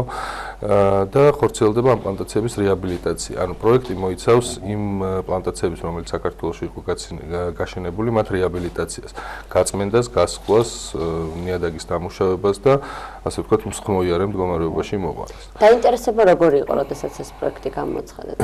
ისეთ როგორ იყო, ანუ ნელ-ნელა იზრდებოდა, ანუ საწყის ეტაპზე ცნობადობა პროექტის იყო დაბალი, მე რეგიონებში ჩავატარეთ პრეზენტაციები, გავაცანით ადგილობრივ მოსახლეობას პროექტი და დაინტერესება ნელ-ნელა იზრდება 2017-18 წლებში, უკვე ასე ვთქვათ, საგრძნობლად დიდი იყო დაინტერესება, თუმცა თვითონ ჩაის სეგმენტი არის ცოტა უფრო ვიწრო სეგმენტი, ვიდრე ზოგადად სხვადასხვა კულტურები მრავალწლიანი. შესაბამისად, გათვლაც ეგრე გქონდა, რომ ანუ რაღაც მიზნობრივ აუდიტორიაზე უნდა გავსულიყავით, ვიზეც გავედით და დღესდღეობით გრძელდება პროექტი, ბენეფიციარები მოდიან და ერთვებიან პროექტში. ეს ტერიტორიები არსებობს, ხო? ალბათ ძველად სადაც იყო ჩაი, ისევ იმ ტერიტორიებზე ხდება მათ რეაბილიტირება. ძველ კომუნისტური წყობილების დროიდან იყო საქართველოში დაახლოებით სხვადასხვა მონაცემებით 70-დან 80,000 ჰექტრამდე ჩაის პლანტაცია. დღესდღეობით სამწუხაროდ სხვადასხვა მონაცემებით ასევე დარჩენილია სადღაც 7-8,000 ჰექტარი ჩაის პლანტაცია, რომლის რეაბილიტაციაც შესაძლებელია. დღესდღეობით ჩვენი პროექტის ფარგლებში რეაბილიტირებულია უკვე 1000 ჰექტრამდე პლანტაცია, რაც გრძელდება და რა თქმა უნდა მომავალში ვფიქრობთ, რომ ეს ციფრი კიდევ უფრო გაიზრდება. ბატონ ლევან, პროგრამის ზოგად პირობებზეც რომ გვესაუბროთ, რომ უფრო გასაგები გახდეს ტელემაყურებლებისთვის, თქვათ აი რა პროცენტით ხდება, თქვათ თანადაფინანსება, ეს შეეხება კერძო საკუთრებაში მყოფს პლანტაციებს თუ ასევე სახელმწიფო საკუთრებაში მყოფს, აი როგორ არის ეს პირობები გადანაწილებული? პროგრამაში მონაწილეობა შეუძლია ყველა საქართველოში რეგისტრირებული იურიდიულ პირს. ჩაის პლანტაციები შეიძლება იყოს როგორც კერძო კომპანიების საკუთრება, ასევე მათ შესაძლებლობა აქვთ სხვათა შორის უპრეცედენტოდ შეღავათიანი პირობებით სახელმწიფოსგან იჯარით აიღოთ ეს პლანტაცია ჰექტარზე 50 ლარით 15 წლის ვადით. რაც დღესდღეობით სასოფლო მიწისთვის ძალიან დაბალი ტარიფია. პროგრამა ითვალისწინებს სარეაბილიტაციო სამუშაოების თანადაფინანსებას 60-დან 80%-მდე, ანუ თუმცა რაღაც პირობები იქნება, ხო? მხოლოდ არის კრიტერიუმი, ანუ არის კრიტერიუმები, შერჩევის კრიტერიუმები, ბენეფიციარის შერჩევის კრიტერიუმები დასაკმაყოფილებელი, რომელიც არის ძალიან ასე ვთქვათ, არც თუ ისე რთული. ერთადერთი ანუ 60-70%-ია ანუ არა კოოპერატივებზე დაფინანსება, ხოლო სასოფლო-სამეურნეო კოოპერატივებზე, ზოგადად კოოპერაციის ხელშეწყობის მიმართულებით 80-90%-ია თანადაფინანსება სარეაბილიტაციო სამუშაოებს. ასევე კოოპერატივების მიმართულებით გვაქვს კიდევ ერთი ასე ვთქვათ სარგებელი დამატებითი, მათ პროგრამაში ჩართვიდან 24 თვეში სრულად უსასყიდლოდ გადაეცემათ ჩაის პირველადი დამუშავებისთვის საჭირო ყველა მანქანა დანადგარი, ანუ მათი ვალდებულება იქნება მხოლოდ რომ საწარმოს შენობა შექმნან, ხოლო ინვენტარი უზრუნველყოფთ ჩვენ. ბატონო ლევან, რა მიზანი აქვს ამ პროექტს? გარდა ამისა, რომ ქართულ ეკონომიკას ეს საკმაოდ წარადგება. ხო, კარგად წარდგება. ამის ექსპორტზე დატანას აპირებთ? მოგახსენებთ, ანუ ჯერ გეტყვით მიზანი რა იყო, ანუ ზოგადად საქართველოში ბევრი პლანტაცია იყო დარჩენილი, რომლის პოტენციალის გამოყენების საშუალებაც იყო. ზოგადად ახალი ჩაის პლანტაციის გაშენება საკმაოდ ძვირადღირებული სიამოვნებაა და მსხმოიარობაში პლანტაცია შედის 7-8 წელიწადში, როდესაც არსებული პლანტაციის რეაბილიტაციით შესაძლებელია უკვე 2 წელიწადში მსხმოიარე პლანტაციის მიღება, ხოლო 3-4 წელიწადში კომერციული მოსავლის მიღება. შესაბამისად ჩვენი მოტივიც ეგ იყო, რომ იმ პოტენციალი რაც საქართველოშია მაქსიმალურად გამოგვეყვანა, შესაბამისად ადგილობრივ ბაზარზე ნედლეული მიგვეღო და ექსპორტიც გაგვიზარდა. ზოგადად დღესდღეობით საქართველოში ნაწარმოები ჩაის პროდუქტის ძირითადი მასა მაინც ქვეყნის გარეთ გადის.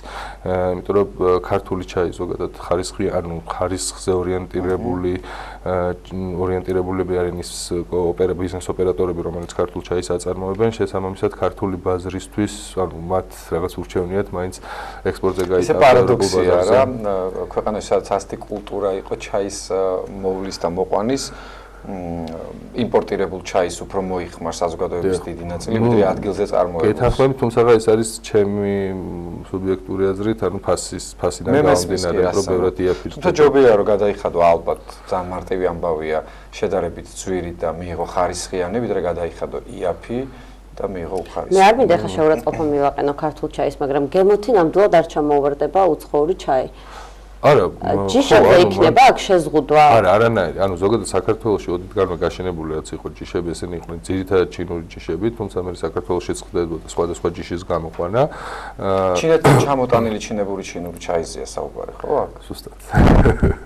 ენის გასატეხები ეს საوردიშო ბოლომდე არ თქოდია. იცით კიდევ რა არის საინტერესო, აი პროგრამის ფარგლებში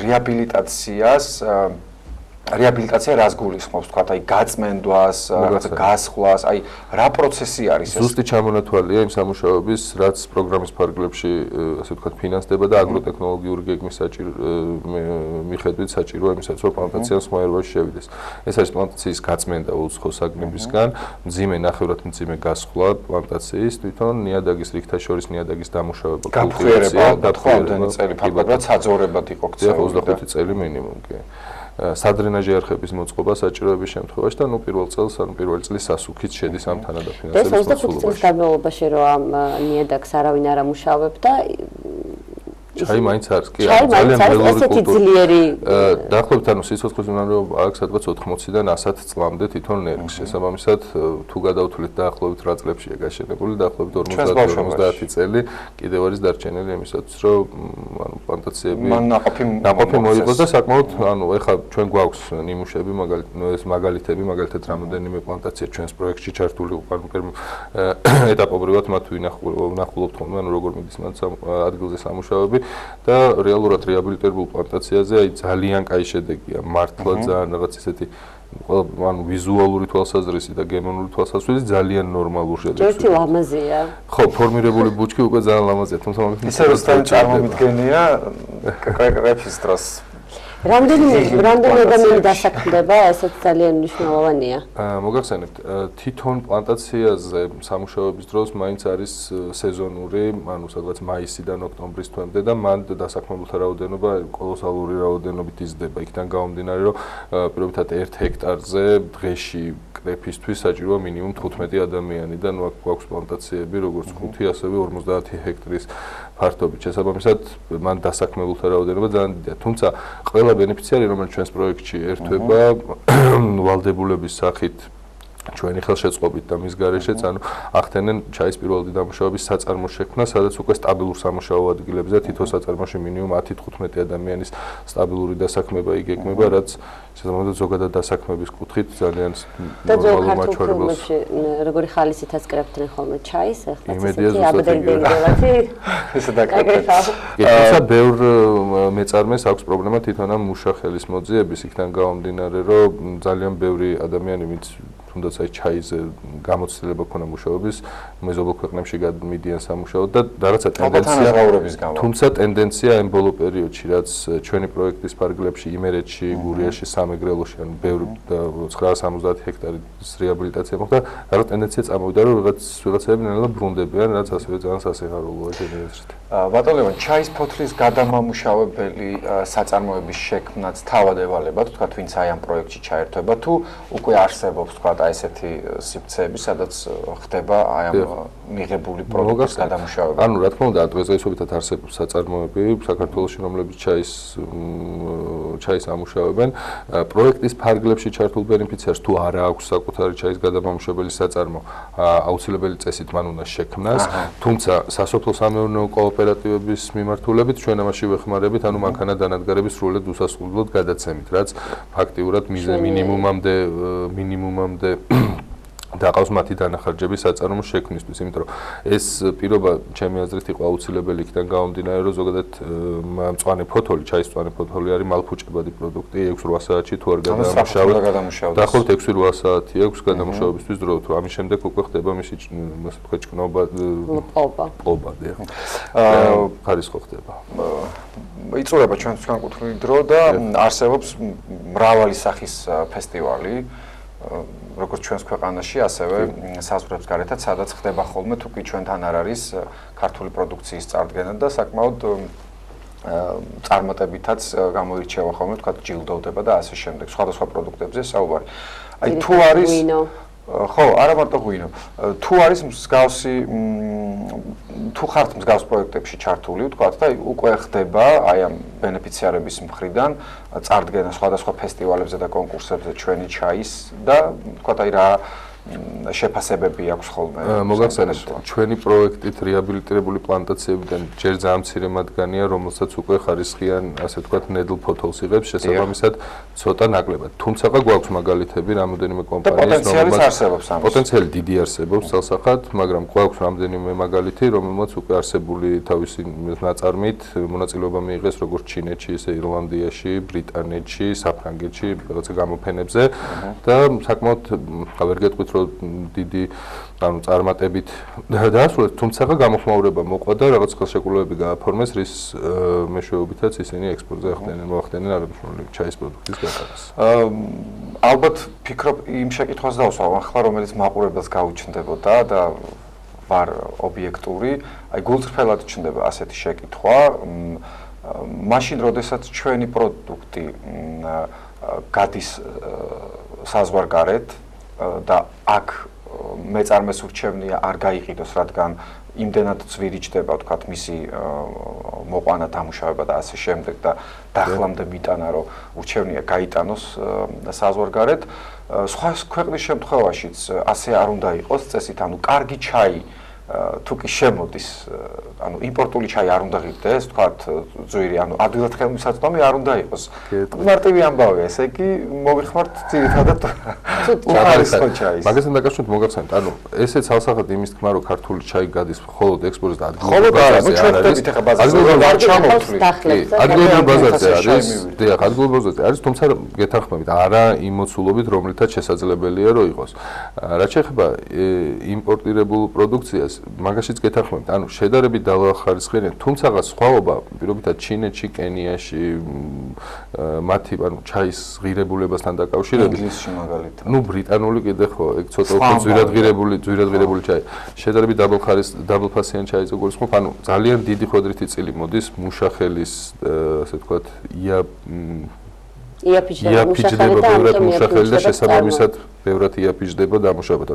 დამუშავების ტექნოლოგია დაახლოებით ერთი და იგივეა, ну, მწვანე ჩაის თუ არ ჩავთვლი, შავი სტანდარტული, შავი ბაიხოს ჩაის დამუშავების პრინციპი არის სტანდარტული. კეთილი, ჩვენი განსახილველი თემა ეს ბუნებრივი არ არის, უბრალოდ ვიმეორებ, რომ შევეცადე ობიექტური ყოფილიყავი, თუმცა მე როგორც ამ ქვეყნის ერთი რიგითი მოქალაქე და ალბათ თქვენს დამეთანხმებით ამაში ვისურვებდი, რომ არა მარტო ჩაი, რაც შეიძლება მეტი ქართული პროდუქტი. დარწმუნებული ვარ ჩვენი პროექტები, ზოგადად პროექტების მართვის სააგენტოს განხორციელებული პროექტები ზუსტად ამისკენ არის მიმართული, რომ საქართველოს ბაზარზე არა მარტო ექსპორტზე, არამედ საქართველოს ბაზარზე ადგილობრივი ნაწარმი ბევრად გაიზარდა.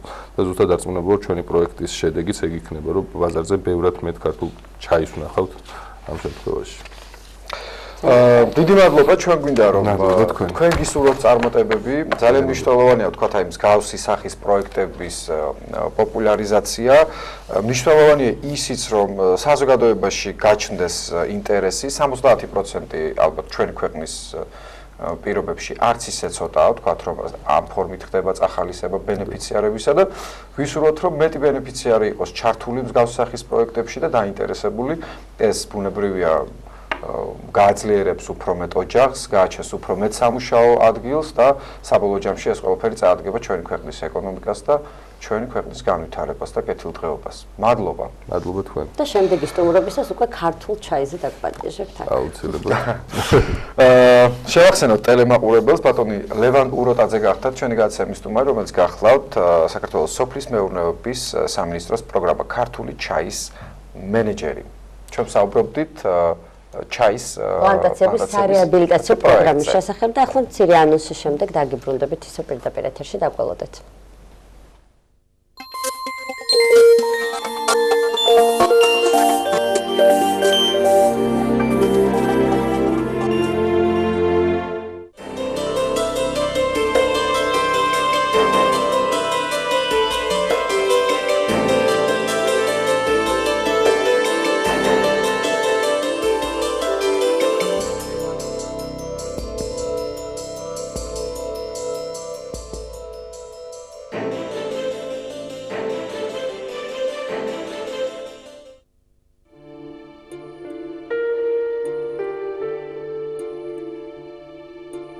სახარება არის სიტყვა, რომელიც ნიშნავს, რომ რაღაცა უნდა გიხაროდეს, რაღაცა מחარებელს კითხულ, რაღაცა ისეთ ამბავს გეუბნებიან, რამაც უნდა გაგახარო, რომ არ მეგულება მე დედამიწაზე ადამიანი, რომელსაც არ სჭირდება სიხარული და არ უნდა რაღაც სიხარულის მიღება. ეს არ არის თემა, ეს არ არის რომანი, რომელსაც ერთხელ წაიკითხავ და მის შინაარსს კარგად გაათვითცნობიერებ და ამითი დამთავრდება რაღაცა გულსაგეჭუყებს ან პირიქით შეიძლება სასაცილო იყოს ეს რომანი. ასე რომ ეს უნდა იყოს ჩვენთვის არა წიგნი, რომელიც რაღაცა თაროს ავსებს ჩვენს ბიბლიოთეკაში, არამედ ეს უნდა იყოს წიგნი, რომელიც ყველაზე მეტად გაცვეთილია, იმიტომ რომ ყოველდღიურ ხმარებაში, ყოველდღიურ გადაფურცვლაში ადამიანი რაღაცნაირად ამ წიგნით პოულობს იმ სიხარულს, რომელიც სიხარულითაც ის თავის სულს ინუგეშებს.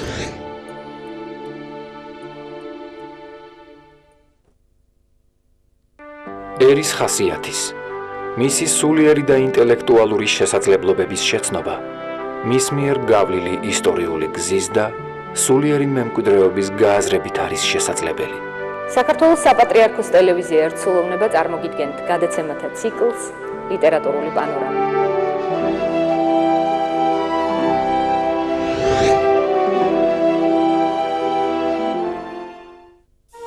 რა არის ქრისტიანობის მთავარი საყრდენი? მე მინდა შეგახსენოთ, რომ ოჯახი არის ფუძე კაცობრიობისა და ფუძე სახელმწიფოსი. ვინ არიან ჩვენი დროის მოწურები? რამ განაპირობა მათი არჩევა? რა კავშირია მეცნიერებასა და რელიგიას შორის? ამ და სხვა კვირის მნიშვნელოვანი მოვლენების შესახებ საპატრიარქოს ტელევიზია ერთსულოვნების ყოველკვირეულ პროექტში ქრონოგრაფი.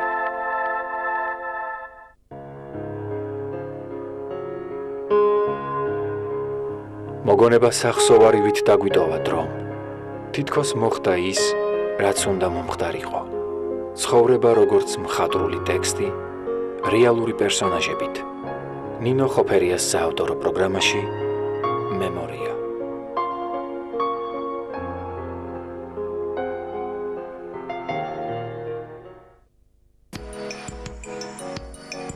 წარმატებული მსოფლიოში ყველაზე ძლიერი ადამიანი, მსოფლიო ჩემპიონი. კითხვი გვეროდეს მეცხოვრებაში?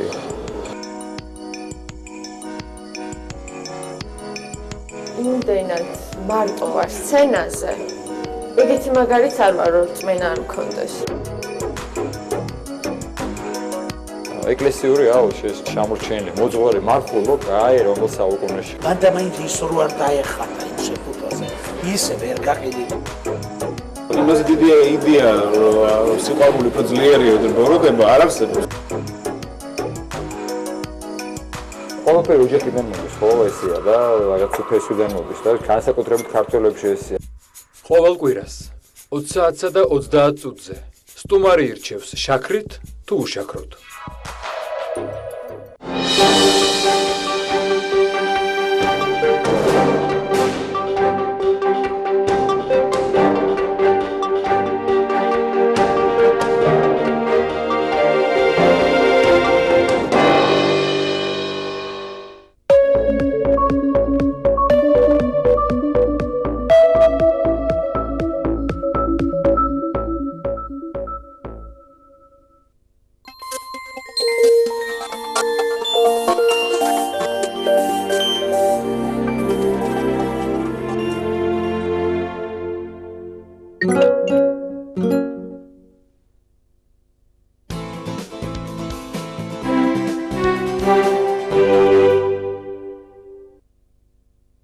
დაბრუნდით პირდაპირ ეთერში შეგვერთდა ბატონი ბესარიონ თედიაშვილი, საქართველოს გოლფის ეროვნული ფედერაციის პრეზიდენტი. დილომშვიდობისა. დიდი მადლობა სტუდიაში სტუმრობისთვის და გილოცავთ პროფესიულ დღეს.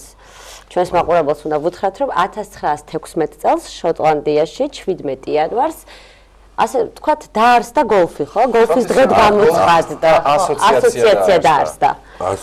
პროფესიონალურ გოლფთა ასოციაცია დაარსდა კი, მაგრამ გოლფი ცოტა შორეული ისტორია აქვს. უფრო თავის გოლფი როგორც ვიცი ჩვენ იღებს 15 საუკუნის დასაწყისში იყო და ესე იგი მეფე ჯეიმსმა აკრძალა კიდეც, იმიტომ რომ შოტლანდიელები ისარში სროლის ვარჯიშისმაგირად გოლფს თამაშობდნენ და კაი ხანი იყო აკრძალული. მე-15 1500-იან წლებში ისევ შემოვიდა მოდაში, მაგრამ ესე და 1600-იანებში უკვე პირველი საერთო ჩემპიონატი ჩატარდა შოტლანდიასა და ინგლისს შორის.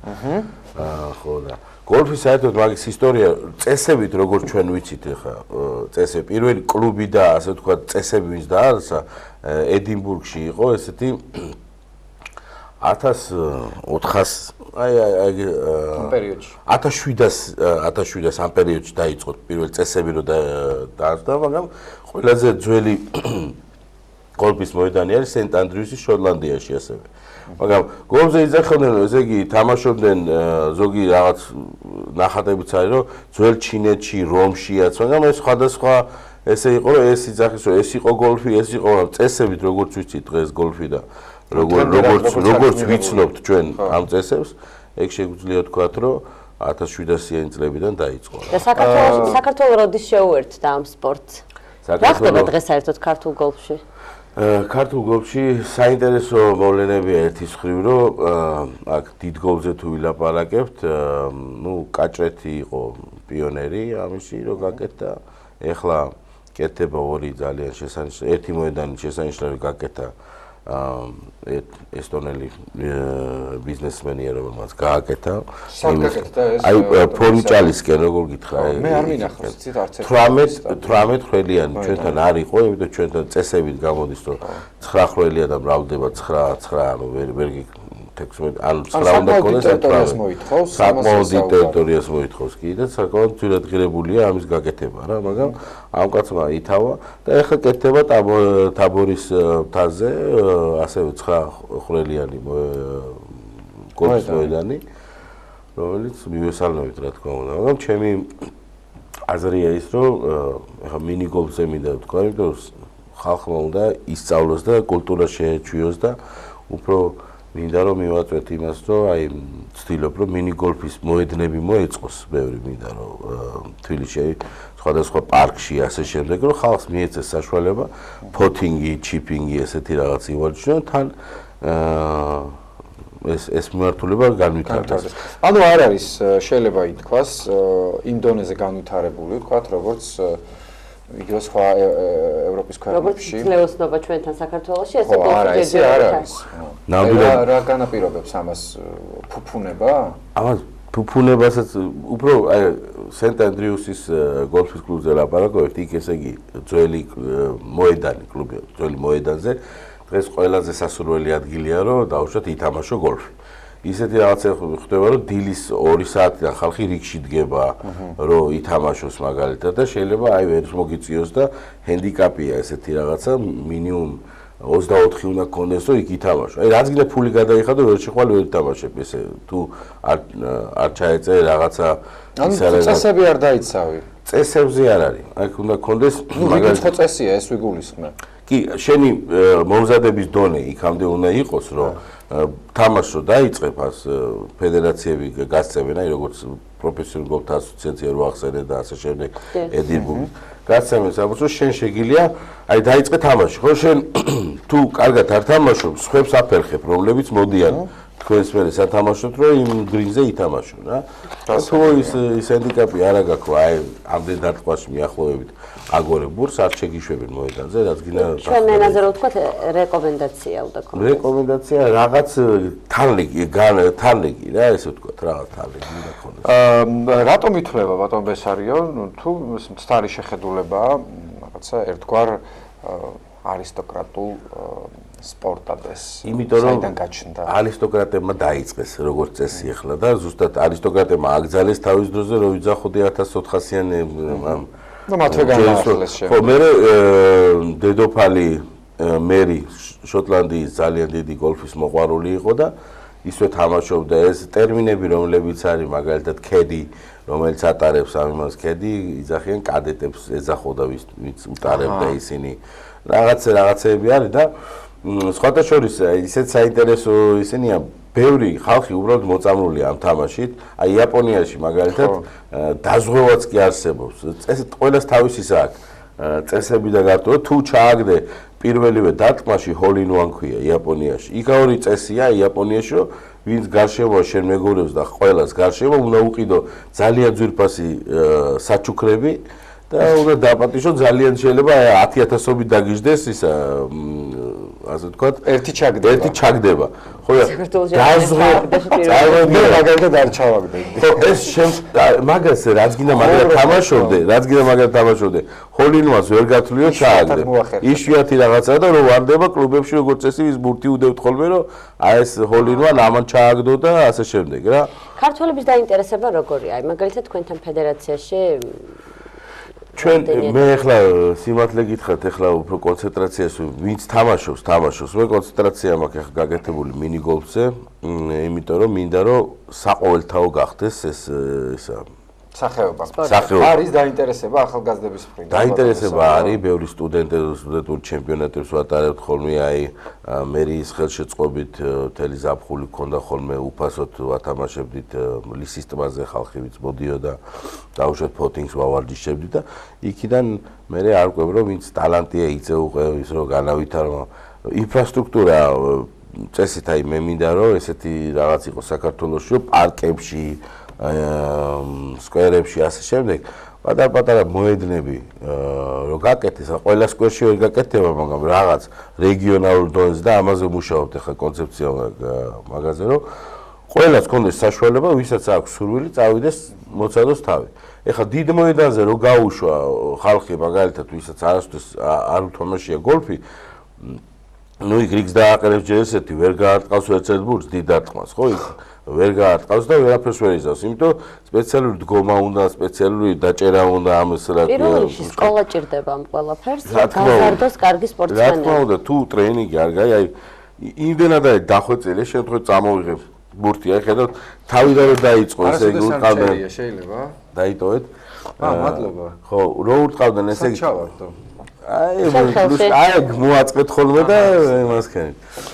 აი ესენი მაგალითად აი ეს პატარა ეს არის რომ შევთხოვით არაფერი რომ მიფრინავს ჰაერში უნდა იფრინოს რაღაც ანუ არ უშლის კარგად პრენაში ბატონ ბესარიონ ვახსენეთ, რომ არისტოკრატული სპორტის სახეობა, მაგრამ აი მართლაც იქცევს ყურადღებას, როცა თქვათ თვალს მოკრავ თამაშს, ასევე ფილმებში თუ ნახავ კადრებს, ჩაცმულობა. ხო, ეგ ესე როგორც გინდა ესე ვერ მოხდები მე მგონი, რა გარკვეული დრეს კოდი არის, ეს კოდიც არის, ხო, ვერ შეხვალ ახლა მაგალითად.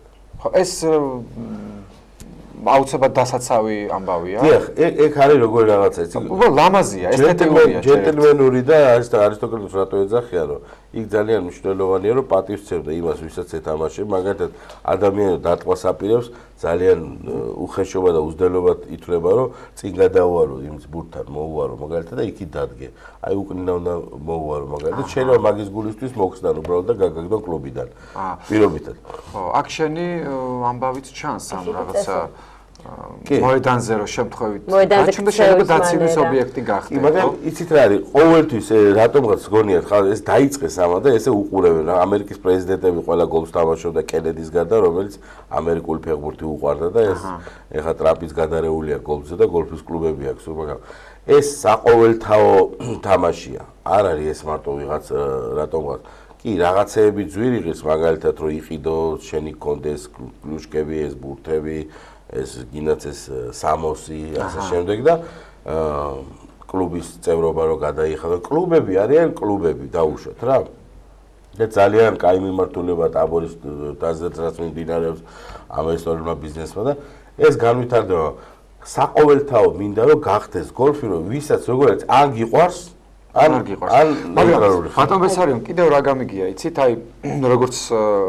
თხილამურების შემთხვევაში რომ ერთხელ თუ დადექი კარგი გაგებით მოწამლული ხარ და გიტაცებს ეს აი ასევე ამბობენ თუ მეთანხმებით თუ მწარი წარმოდგენა გეთანხმებით აი როგორი რაღაცა მაგრამ როგორ მე ზუსტად თხილამურებს დავდექი და ეხლა თქვა გადავირიო არა მაგრამ ჩემი უმრავლესობა ზუსტად ეგეთი რაღაცა ზუსტად ეგეთია მაგრამ რო ითამაშებ და ითამაშებ რაღაც რო გამოგდის დაუშვა და ითამაშებ უკვე შეჯ სკორკარტს რო დაიჭერ და ერთმანეთს რო უწერ დადიხარ და უკვე აღნიშნავ და ეჯიბრები აი მაშინ ხდება აი იგზნობ რა რატო უყვართ ადრენალინი რატო უყვართ გოლფი ახლა ბიზნესმენებს და ასე შემდეგ მესამე რაუნდი აქვს გოლფს რუთ მესამე რაუნდი მესამე კი არა ეწოდებული მესამე რაუნდი კი არა მთელი დღის განმავლობაში ანუ ვახშამს გულისხმობ სპორტის სახეობების შემთხვევაში ვახშამს გულისხმობ კი როგორია მაგის გარეშე არ ხდება იაპონიაში მაგალითად გინდათ აუცილებელია რომ პირველ რაუნდს რო გააკეთებ და ერთ წელს რო გახვალ 9 ჰოლს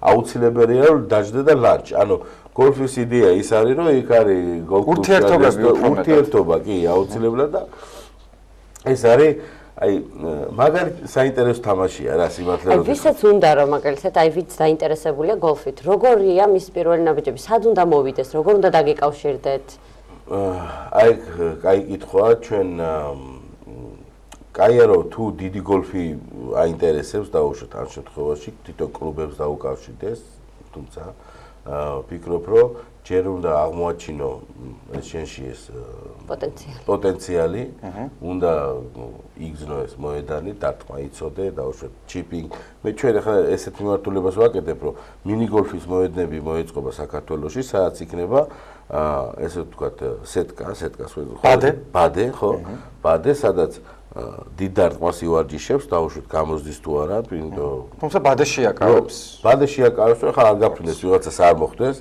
ბადეში მიზანია და ამაში ვარჯიშო სპეციალური სატრეინინგო ბადეა იმიტომ რომ თქვენ რომ ახლა მოგცეთ კლუშკა ბურთი და მოედანს დაგაყოთ შეიძლება აი მთელი დღე იქნიო და ვერ მოარტყათ ბურთს ან ვერ აწიოთ ბურთი შეიძლება არა მე ასე გამომივიდა არა იცით რომ თითქოს ხო ადვირიჩას არ არის ეგრე რა და დაუშვათ ფოთინგი ივარჯიშოს ფოთინგი რომელიც ბოლოს ჩაგორება რა და ჩიპინგი დაუშვათ სადღაც ჩავარდა ქვიშაში ასე დაბკოლებებში და იქიდან რო ვთქვა რომ ესე დანიშნულების ადგილამდე მივიდეს ანუ აწიო რა ბურთი ადგილზე რაღაცები ეს თუ ივარჯიშოს გამოდის მე ძალიან კაია რომ წავიდეს და ნამდვილ დიდ მოედანზე მოცადოს თავის ისინი თუმცა მინი გოლფიც სპორტია და რომელიც ხდება შეიძლება ოლიმპიური გახდეს ასევე ბატონ ბესარიონ ჩვენ საერთოდ გამოგვეწურა და გარდა ამისა იმდენ რამეში გამოგვიჩენია ნიჭი რომ მე დარწმუნებული ვარ აქაც წარმატებულები იქნებიან სპორტის სამსახიობით დაინტერესებული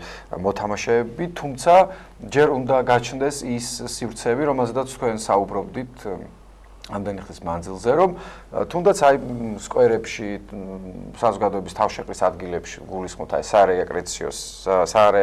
სარეკრეაციო სივრცეებს და გაჩნდეს ასეთი ადგილები და გახდეს უფრო პოპულარული სპორტის ეს სახეობა. იხდეთ ძალიან კაია. კი, დაამატეთ და ძალიან კაია ტურიზმისთვის, მაგალითად, იმიტომ 29 მილიონი მოთამაშეა ამერიკაში და მარტო 2018 წელს 70 მილიარდ დოლარზე მეტი დაიხარჯა გოლფის სხვადასხვა რაღაცეებზე. ანუ ის ტურიზმები, ვინც ჩამოდიან გოლფის სათამაშოდ, ის ტურისტები, ისინი სხვა პოტენციალი აქვს მათ ფინანსური. კეთილი. საქართველოს გოლფის ეროვნული ფედერაციის პრეზიდენტი ბატონი ბესარიონ თედიაშვილი გახდა ჩვენი გადაცემის სტუმარი. და დასრულდა 17 იანვრის დილის განთიადის. კიდევ ერთხელ შეგახსენებთ, რომ დღეს საქართველოში გლოვის დღეა გამოცხადებული. ჩვენ ვეხმაურებით გუშინდელ ტრაგედიას და ვუსამძიმრებთ გარდაცვლილთა ოჯახებს. ასევე გამოჯანმრთელება ვუსურვოთ დაზარალებულ ადამიანებს და თითოეულ თქვენგანს გისურვებთ მშვიდობიან დღეს, გემშვიდობებით მომავალ შეხვედრამდე ნახვამდის.